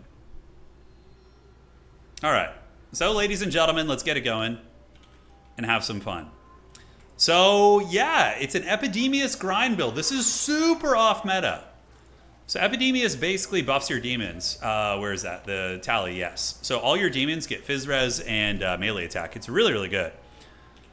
And we do have Plague Bearers, Exalted Plague Bearers of Nurgle as well, Marauder Horsemen, and that is going to be it. So yeah, it's just a demon build. And Plague Bearers are pretty good against vampire counts, actually. They can fight against Cryptors, they can fight against the Chaff units. I don't know how Epidemius is going to survive all those big SEs, but if he does get his Exalted Plague Bearers to throw grenades and help him, he might be able to hold on. So Max is going for a build that is designed to kill Kugath and a Great Unclean One. He's got 2 Terrorgeist, anti-large fighters, a Von Karstein Lord who's going to be using Storm of the Night to keep Furies, and they're basically you bring this guy to deal with the ROR Blight Head Grenade guys. God, what the Angels of Decay. Jeez Louise. And then we got a Vampire of Shadows with Melkoths. So this is just all about big single entity goon squad with a very weak army. Like his ground-based army is an absolute potato. An absolute potato. All right. So moving on up are the zombies. Horsemen going to be maybe grabbing this objective. We're going to have to see. And what's going to need to happen for Hobo Honkers is he's going to want to leave, like, maybe I would probably just leave, like, a Plague Bearer, like 2 Plague Bearers on the back objective and take everything else over to the side objective. This map, you do have 3 objectives, 1, 2, and 3. This one is being taken. It looks like Count Chocula going to be calling in the Dire Pack to try and keep him from getting that objective, which is smart. A good play by Max. A good play by Max. So they'll probably get there in time. It's going to be really tight, but I think the Dire Pack will make it. The rest of the army is going to be maybe doing a straight push for the home objective of Count Chocula. It very well could be the case. Is Nurgle going to get the point? They are not. So sad face for Nurgle. It's going to be contested. The Dire Pack is here. Oh, you don't want that smoke, Max. Or Hobo, you don't want it. Okay, yeah, now he starts to run. The Marauder Horsemen get a throwing axe, and they are going to be getting away. The Vampire up in the sky, you just ignore it. Max is just trying to bait you right now. But the Unholy Hand Grenades, you want to wait for the Terrorgeist to land and then get those Unholy Hand Grenades. Yeah, you want to wait till they sit still. On the backside, it's going to be more Plague Bearers being called out, and it does look like the Marauder Horsemen are being hunted by the Dire Pack. Very unfortunate for them. And Max might be able to get a pick here and actually get these Marauder Horsemen off the table. Now, the Gooses are flying overhead, but he's just baiting. He's just teasing his opponent. He's trying to force his opponent to waste those grenades. Meanwhile, the Marauder Horsemen, now is a good time to turn and throw the grenades. They've landed. They might be stuck on the ground. And it looks like 1 Plague Bearer unit is going to be waddling over there to fight. And the other guys are going to be getting their grenades ready and maybe throwing them. We're going to see. It's not going to work out. They're going to dodge it. So, yep, good instincts. Keep running. Ignore those guys. The back objective is going to be reinforced by Plague Bearers, which are going to be incredibly tough to get off. You could leave the Festering Stooges back here as like an anchor to make sure you don't get ninja'd. But the Vampires don't really have a whole lot to guard this point. So this objective in the process of flipping, the Dire Pack is going to be going for that one. Plague Bearer should get there in time, and another Plague Bearer unit's going to be coming out. Pretty fun tech by Nurgle, I have to say. I don't think it's meta, and it's a little bit risky, but it could work out. Rot Knights are probably the correct play. Plague Ogres are also good here too. But the problem is Max is going to Alpha Strike anything you try and send up. So he's going to be waiting, and he's going to pick off that shit. But here, Nurgle's going to be getting it. Plague Bearers are going to be on the back objective. And Gooses can fight Plague Bearers, but it's not like very effective for them. The Gooses will take some damage for sure. And it looks like a Zombie Summon's going to be dropped here, which is cute. But overall, the Plague Bearers are probably going to be okay in that situation. Now, oh, Max being a clever girl, getting all of his Crypt Ghouls here. Yeah, 3 Crypt Ghouls going to steal the home objective is a very, very clever play. Nurgle is going to have to detach and maybe go over there and defend their back objective with some of their other units. Getting a little bit sketchy. I like that. This is some KG play, guys. Some KG play indeed. All right, so the Dire Pack is going to be getting up in the point. Plague Bearer is moving, and yeah, targeted by zombies, taking a lot of damage from, probably like 6,000 gold worth of fighters, to be honest, against 700, so it's impressive they're holding that well. But yeah, the ghouls are going to be creeping, and Hobo Honkers is going to have to rethink his game plan. Battletoads are coming. Battletoads will get wrecked by the big boys up in the sky, and ultimately, I think not leaving an Exalted Plague Bearer back here was a mistake. Looks like a Zombie Summon's going to be activated, and the Battletoads are going to be getting wrecked. So a little bit of a sketchy start here for old Nurgle. Granted, they are holding on to 2 objectives here. Hey, the Mad Hatter, thank you for being a member for 67 months. Hey, hope you had a nice night just watching your Marienburg videos, and so happy to see you play campaign. Keep it up. Yeah, we're going to keep it up. I'm loving it right now. All right, so 2 Exalted Plague Bearers are going to waddle back there. Will that be enough to stabilize this position? We do see the Plague Toads fighting it out, and even though the Plague Toads got alpha struck by 2 gooses, they still actually almost got the Dire Pack down. Their anti-infantry bonus is quite good. So Nurgle is winning on the objectives, but they might get picked apart by the mobility game. We're going to see. And Nurglings on their way in, the Frolickers Bubonic, and the Exalted Plague Bearers. Honestly, this isn't too bad. This is a pretty close route here. I would probably bring Epidemius back and leave everything else over there.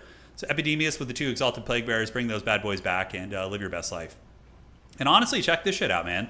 Plague Bearers not doing bad. I mean, they do get a bit of a surround on the Von Karstein Lord, and they are getting some damage on him. You have to remember, Plague Bearers actually hit very, very hard. These guys have 50 weapons rank. And the Breath Attack is used on the Plague Bearers, which is good for Nurgle because that means it's not going to be used on Big Dog Epidemius. The Vampires calling in more goodness. A Mort Ascension here is going to be pretty massive, and we do see the Conduxine Stalkers and a Balefire Corpse Guard waiting in the wings. Yeah, honestly, so far, game plan is going relatively fine for Nurgle, but the Vampires are getting a lot of value picks back here. Plague Bearer unit going down, and potentially are going to be able to get more. Plague Bearers are great. Yeah, really, really solid infantry unit. I think they're quite good. Vampires have a lot of units just kind of chilling out on this objective. They could do an all-in and try and swarm Nurgle's back objective, which I wonder if he's going to do it. Nope. Looks like he's happy to just leave those units right there. Make sure he has that point.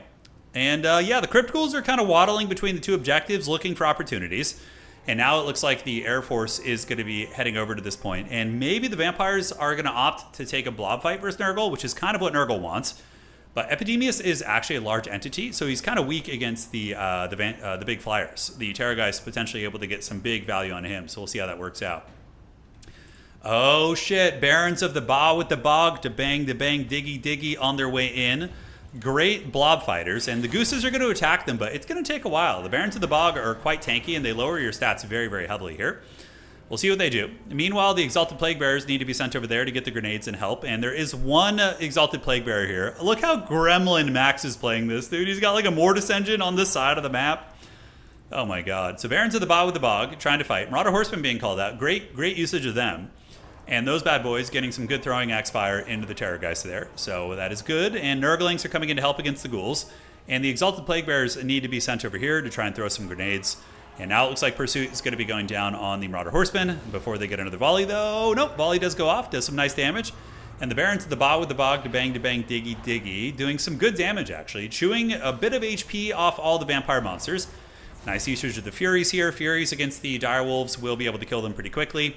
And Epidemius, I think Epidemius needs to come back here, honestly. I think him and the Nurgle caster need to get their butts back here because they're hemorrhaging a lot of value in these fights, but still are doing very well regardless.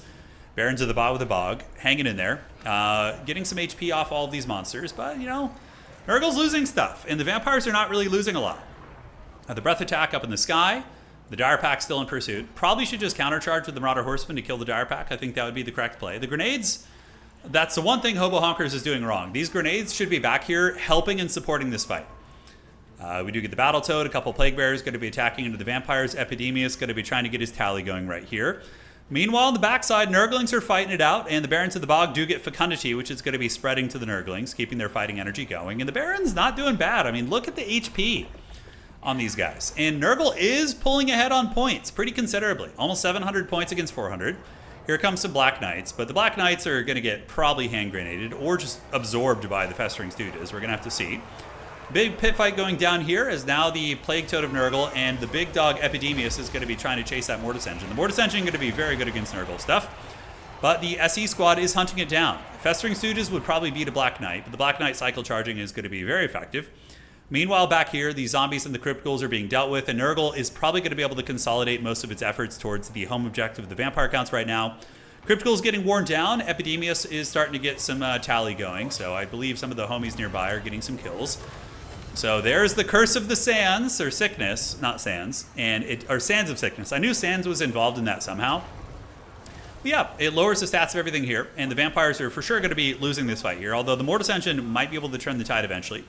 The Unholy Hand Grenades from the Festering Stooges, they need to be put in guard mode, and they need to throw at the Mortis engine. So there are a couple mistakes that Hobo Honkers is making. He needs to get all of his grenades and start throwing at the Mortis engine. 100% needs to get that going. And the backside, Nurgle does stabilize it, pushing back the Vampires. And now the Vampires are going to be consolidating their big army, it looks like, over here. All right, this is what I'm talking about. Well played. Yes, those grenades, that is what it's all about right there. Getting some good damage on the Mortis. The Beast of Nurgle going to be hunting it down. The Festering Stooges going to be ready to grind all freaking day. And on the backside, there's going to be a lot of Nurgle reinforcements coming in. And it looks like Max is struggling to get through this blob. Although Alpha Strike coming in from the Gooses, going after the Plague Ridden. Oh my god, it's a Plague Ridden on a Palanquin also? He's got the double Palanquin. I just now noticed that. Yeah, they're kind of tough to kill, man. So we do see the Epidemius army fighting it out here. The tally of Nurgle is sitting at what right now? The tally man is 20% Phys Res and 15 melee attack to all nearby demons. That is so crazy good for our boy Epidemius. And honestly, he's not struggling here too hard. Probably going to be able to get a Fleshy Abundance going. And we do see Nurgle keeping the value even. The Mortis Engine, though, is a big problem. Nurgling's coming up, and Nurgle sitting on 2,800 supplies. Now, is he going to be calling out like Rot Knights? You know, playing down in supplies like this is not good. And it looks like Angels of Decay and Chaos Fury is coming out. So big Air Force One is on the way. Mortis Engine getting a little bit low. The Beast of Nurgle and the Unholy Hand Grenade's getting a ton of damage. Oh, dude, the pro gamer plays from Hobo. He called out the Exalted Plague Bear summon off Epidemius and got a massive grenade on the Mortis Engine. But somehow the Palpatine Mortis Engine survived. Max actually starting to pull ahead a little bit in some ways, though, because he does get a kill on the Plague Ridden. So Nurgle is not going to have a Wizard, which is a big, not mistake, but unfortunate circumstance for them.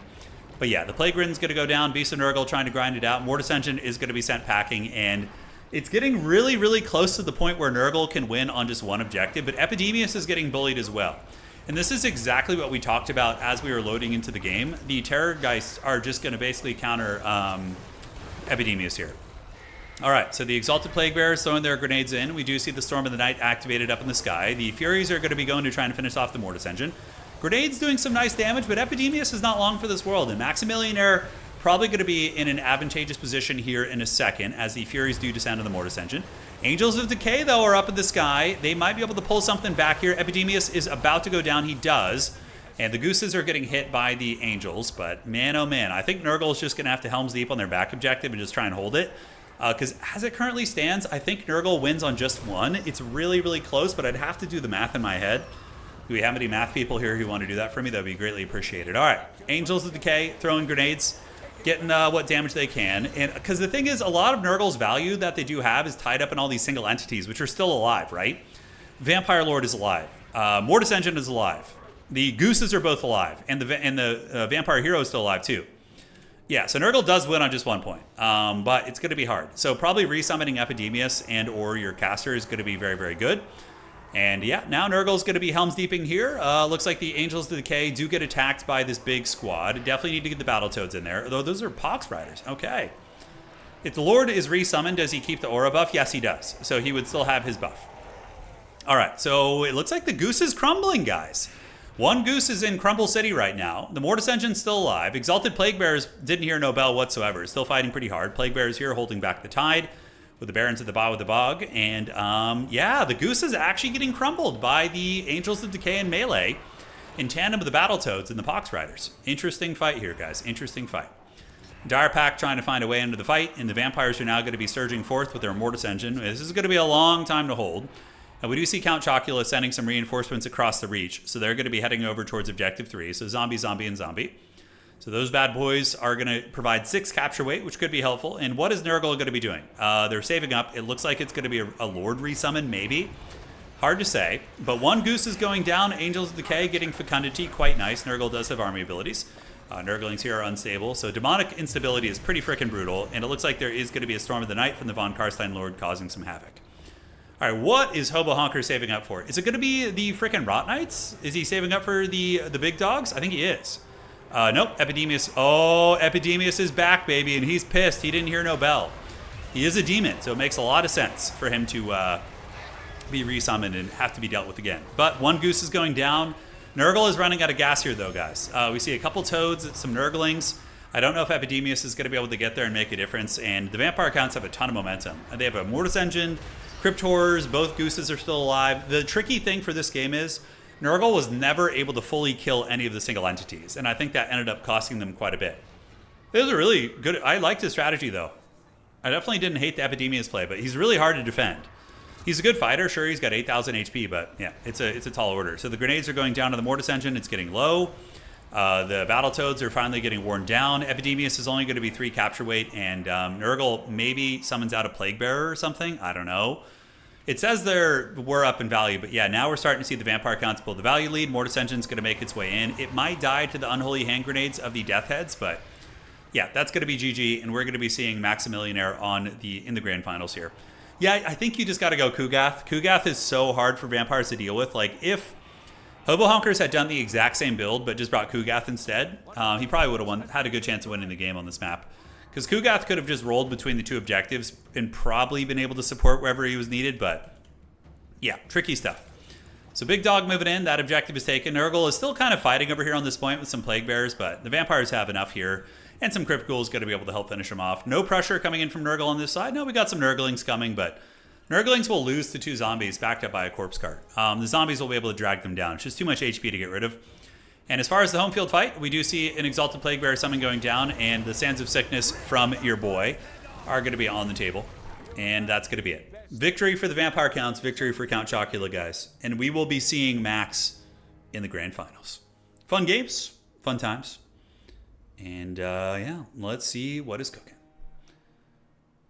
So I love the build. It's just too vulnerable. Because here's the thing. Vampire count players will either go really mobility, or they're going to go and try and kill your big single entity using the double goose.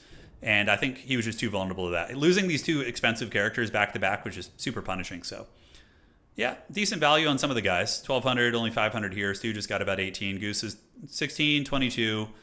Yeah, not bad value across the board. Yeah, I use the default camera. I use cinematic smoothing, though, which is a setting in the game. Okay, finals. Host game as a spectator. Let's do the finals. Yeah, it was a good match. It was a good match. Actually kind of contested. So we're going to get Max in here. Let's find him. Maximillionaire. All right. Finals. And let's see who won on the other side. Is it going to be Greenskins getting bullied by Vampire counts, or is it going to be the Bretonians at round 2? I think Bretonia probably has a better matchup versus Vampire counts. You missed the Araby games. I know. I'm legit thinking about talking to the mod maker of Araby and getting them bounced for multiplayer.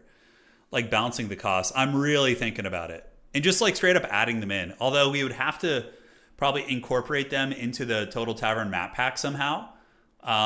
In doing that,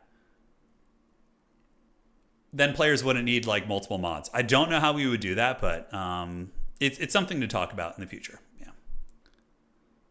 Yeah, so we have our camera settings.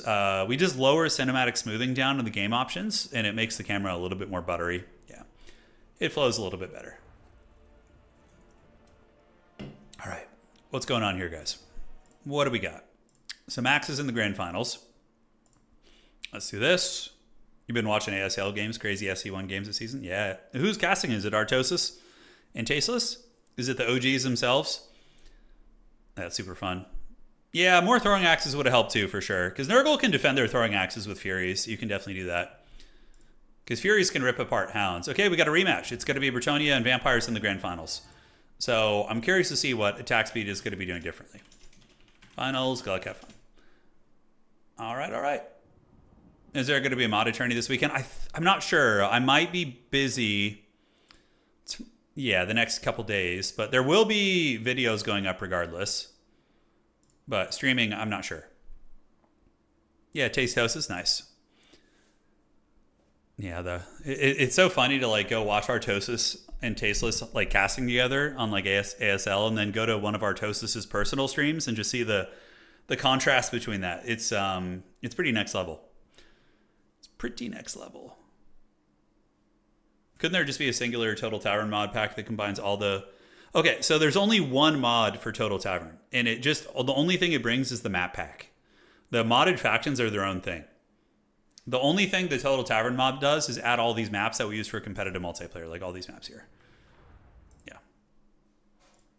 All right. All right, so just waiting to know what the map is from the players, and then they're going to build. Politics, Jesus, dude, that's way too generous. I've been lurking for a year, so it's time to pay for my respects. Thank you, man. Jesus Christ, that's a big donation. Thank you, man. Really, really appreciate that. That's a game changer right there. Thank you so much. Okay, so what do we got? Who is Solkey? Was that another caster you were talking about who used to cast for StarCraft? You guys were saying rip, or did he quit or something? Yeah. You read any fantasy? Yeah. So, well, not in a long time, but growing up, I read a ton of fantasy. So, my like archetypal fantasy books were the Drizzt Do'Urden books. So, R.A. Salvatore, he was one of my favorite authors as a kid and young adult growing up. So I read like the first 11 Drizzt books. Those were really, really foundational. Obviously, Song of Ice and Fire, I've read all those. All the Lord of the Rings, you know, Hobbit, Silmarillion, Lord of the Rings. Let's see. What are the fantasy books that I grew up reading? In the Name of the Wind by Patrick Rothfuss. Yeah. I read so many like junky fantasy books as a young adult / kid. I don't remember them all, but yeah, like for me, the Drizzt books were like foundational. They're easy reads and they're super fun too. I love those books. That kind of got me into like D&D a little bit, and I was a huge Baldur's Gate player. Like Baldur's Gate, Shadows of Om. It's something my wife and I have in common. We always talk about that. Yeah. So no, definitely big into fantasy books. Haven't read any. The last book series I read was the Dune books. I read the first 3 books. Didn't continue after that, but Elfstones of Shannara, didn't read that one. Have you read the new? No, I haven't. You know, I haven't read any of the new Drizzt books. I thought about restarting them all, like starting from scratch. Homeland, Sojourn, Exile, going through all those books and just doing it. Yeah. But hey, a dude called Oregon says when caster is killing it. Turn. Don't want to spoil anything. Oregon is a caster and playing ASL. Oh, so he's a caster who also plays in ASL? That's cool as hell. That's fun. What a Chad. Map. Okay, so the map is going to be Imperial Road. I feel like they always choose that one. If it's an option, they always choose Imperial Road. There's a home objective, so it's better for them as well. For the Bretonnians, I would say.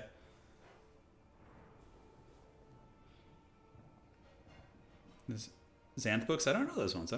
Reading to the Siege of Terra books? No, I've not read a ton of 40k literature or heresy. I read the Thousand Suns book, which catalogs the fall of their homeworld to the Space Wolves from their perspective. I've read the Black Legion book with, I think, was it Garviel Loken is the character?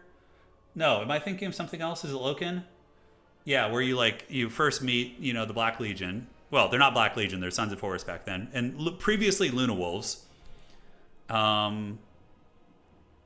Let's see. I've read the Dark Imperium books.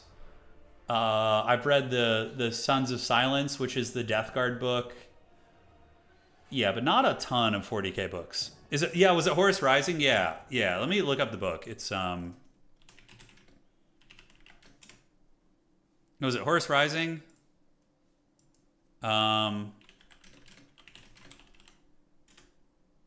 What book was it? Man, I can't remember. It might have been Horus Rising. I can't remember. God, there's so many books in the heresy. There's so many. You just got a beautiful new hardback 10th anniversary edition of The Name of the Wind. Yeah, I gotta reread that. It's been a long time. No, and I've read Gotrek and Felix books. The only books I've read for Warhammer: The Old World are the Gotrek and Felix books. Yeah, but I've read a bunch of them. I read like the first 7 or 8. Have you considered doing live tabletop Warhammer matches to complicate your life even more? I'd love to, if it was, if I had someone that could play with me consistently, I would. It's like I would hate to just start a whole separate project and put up like one battle report a month, like it's just, yeah. Have you read the 87 books of the Horus Heresy? No. The old Gotrek and Felix books are classics of the pulp fantasy genre. They are, and they're amazing. They're really easy reads too. They're just kind of mindless, Yeah, it's great reads. Always a fun time. Turin, how do you keep your skills sharp? Do you play ladder? I only play in tournaments. Yeah, I don't practice at all outside of tournaments. I used to, but nowadays the only games I play are in tournaments. So I definitely have fallen behind a little bit skill wise, but I mean we won a tournament 2 weeks ago. I mean, just playing in tournaments can definitely be enough practice, I would say. Yeah. All right, ladies and gentlemen, let's go ahead and break it down. It's going to be the Necrarch Vampire Lord with Maximillionaire. Now, what he brings to the table is Purple Sun, which is good against Bretonnian blobs, like cab blobs, things like that. We got zombies, skeleton spearmen, corpse carts, and double White King, everyone's favorite with double Scab Scraith. Yeah, it's super innovative tech here, but very brutal against Bretonnians. And then we do have the Cairn Race, Crypt Horrors, as well as a couple units of corpse carts. So that's going to be it for the Vampire Army. Pretty classic, ethereal, checking his opponent, you know, Crypt Horror, Skeleton, Corpse Cart. Pretty much the most basic kind of style, but very effective. We got Yeoman Archers for Attack Speed Enjoyer, and what are these? Double Grail Knight. Now, Attack Speed Enjoyer is one of the better mobility players in the world. So he's going double Grail Knight with a Grail Relique, Beastslayers of Bastogne, and Peasant Mob. King Lewin up in the sky, and we don't know what the caster is going to be. I would assume with a build like this, double Grail Knight, you're going to be bringing out the frickin' the Life Caster, you know? You're going to be bringing out the Life Caster. All right, so the battle is on, ladies and gentlemen. Yeoman going to be heading to the middle, and the Necrarch Vampire Lord, powerful bald man, going to be using his bald haircut to get out there and cause some havoc in the world. We will see. Yeah, he's like a cheaper Manfred, sort of, yeah. Not a bad way of putting it. I'm actually more of a fan of Manfred myself, but the thing about the Necrarch Vampire Lord, he does have the Wild Heart trait, so he can get Winds of Magic going a little bit quicker with the life leeching, but I think Manfred is pretty good because he can get like infinite Winds of Magic with his Sword of Unholy Power, but yeah, Necrarch is a cheaper, more budget version and totally viable choice. Once again, are we going to be seeing the same exact game where we see the Necrarch Vampire Lord getting chased by King Lewin the entire time? The Grail Knights take the back objective, and they're going to be surging forward, as we do see King Lewin charging in to try and bully the White Kings a little bit. And yeah, 2 White Kings and the Vampire Lord will probably actually beat up Lewin, but Attack Speed Enjoyer does get away there, while the Yeoman Archers are posturing here. So we see 1 Yeoman here and 1 here, and they're shooting their arrows at the Crypt Horrors down there, just kind of spraying on them like that. So not bad at all. All right. Charging in is the Grail Knights. A nice charge for them. They're going to be hammering into the Cairn Race. Cairn Race are really weak against magic damage, and the Grail Knights do magic. Attack Speed Enjoyer has pretty insane micro. You see how he's like moving back and forth with all these guys? And he's getting good damage in. He's wearing him down a little bit. But we do see Vampire Harambe being called in, so the Vargulf is on the way. 1 White King is on the brink of potentially getting into crumbling range. And once again, man, the Grail Knight charging is really, really clean. Yeah, he's doing a good job with that. Hammering into the zombies. You see, when I lost his Bretonnia earlier, it's because I don't have the micro to do stuff like this. This is just very sweaty. Although, the Grail Knights might get caught and punished right now. We're going to have to see. Up in the sky, Pegasus Knights being called in. And King Lewin has gotten one of the White Kings very, very low. In the meantime, the other Grail Knights did a bit of a cross engagement there and do get a beautiful charge into the Crypt Horrors. Heaven's Caster is going to be the call-in for Wind Blast. And Grail Knights getting a nice downhill charge, maybe going to be able to crumble these units. King Lewin bringing the Sword of Corone, and that is going to be a lot of Vampiric crumbling, guys. As Bretonnia is working very, very effectively here and getting some work in. But beautiful counterplay by Max. Both Grail Guardians or Grail Knights get absolutely hammered by an overcasted Purple Sun. That was horrific. That basically just got Max back in the game. Max was losing, and then now he's probably in a winning position. I mean, 55-45, nothing crazy, but that was insanely cost effective. That Purple Sun, it was so freaking good. Up in the sky, Pegasus Knight's going to be chasing the Vampire Lord. The Grail Knight's going to be forced to retreat, and that was a devastating amount of damage. I mean, that hurt so freaking bad. Back on the point, we do see the Yeoman Archers and the Beastslayers holding, with the Windcaster coming in. Windcaster is really good against the Cairn Race. But the Grail Knights still fighting hard, and they do get a nice charge onto the Cairn Race as well as the Crypt Horrors here. All that anti-large damage really starting to add up. The other Grail Knights retreating up into the hills, but yeah, really, really good engagement. But here comes the Hex Race. Hex Race will do good damage against Grail Knights, even though they lose head-to-head, but a beat-up Grail Knight unit, obviously going to have a pretty terrible time here. All right, so Max is starting to pull ahead pretty considerably. A lot of the cab units have been caught. That Purple Sun, really, really devastating. Up on the high ground, Grail Knights fighting against Crypt Horrors, getting nice work done. But here we see these Grail Knights killed pretty much the last model. As the Pegasus Knights here, going to be routed as well. Charging in from King Lewin once again. Was he able to get any of the White Kings down? Doesn't look like it. 1 White King is kind of low. Lewin trying his best, but man, Bretonnia is kind of running out of gas a little bit, They are kind of running out of gas. Now remember, Max is probably the best Vampire Count player in the world. Really, really hard. I mean, he's super practiced in probably every single matchup for the Vampire Counts. I don't know if Attack Speed Enjoyer has equal experience on his beloved King Lewin. He's probably wishing he had played his Wood Elves tonight. I guarantee you, next time we're probably going to be seeing Attack Speed Enjoyer on his Wood Elves for vengeance. Because Wood Elves, I think, can actually do really well against vampires. They have a lot of good tools, like cost-effective magic damage infantry. With Dryads, the shooting is really devastating as well.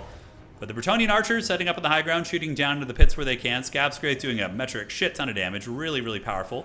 Melting those Beast Slayers of Bastone. And this isn't like the Hobo Honkers game where we see like a big point lead. We see the objective actually in flux a little bit right now. That Wind Blast is pretty good. And downhill charge from Grail Knights going to be good.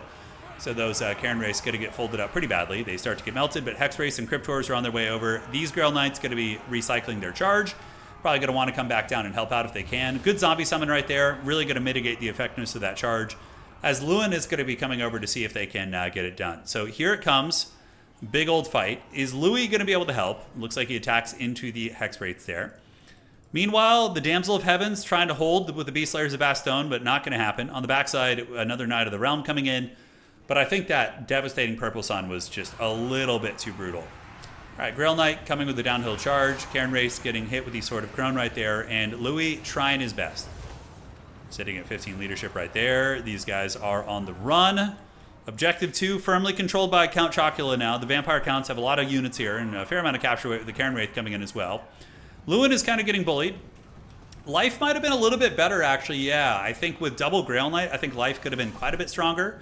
And Awakening of the Wood does some okay damage against ghostly units as well. But I don't know. Heaven's Magic is not terrible, but Grail Knights definitely are a healing hungry unit. Lewin does self-heal though, so usually when you see people bring Lewin, like Alberic with a Life Caster might be better. But again, Lewin does magic damage, so that's some good utility against the ethereal units. I don't know, man. Hard to say. All right, Beast Slayer's trying to fight, but they're going to get wrecked. The White Kings are going to take them to Pound Town. And with the Ghosts, the Cairn Wraiths in here, cleaving and ripping and tearing, not going to be a good time for them. I honestly wouldn't be surprised to see Attack Speed Enjoyer tap out soon. I mean, he's kind of losing every engagement. And the Vampires have healing and he doesn't. Now we get the classic late game Mortis Engine being called in. So the Mortis Engine is arriving. And it is going to be draining down these bad boys. So probably going to be it. Here, Vampire Harambe getting attacked by King Lewin as well as the remnants of a Grail Knight unit. And he's getting it pretty close to crumbling, which is nice. All right, so the Realm retreating, Grail Knights retreating. Is there going to be a chance for Attack Speed Enjoyer to bring this game back? I'm genuinely curious. I mean, he does have an opportunity for a big surround here.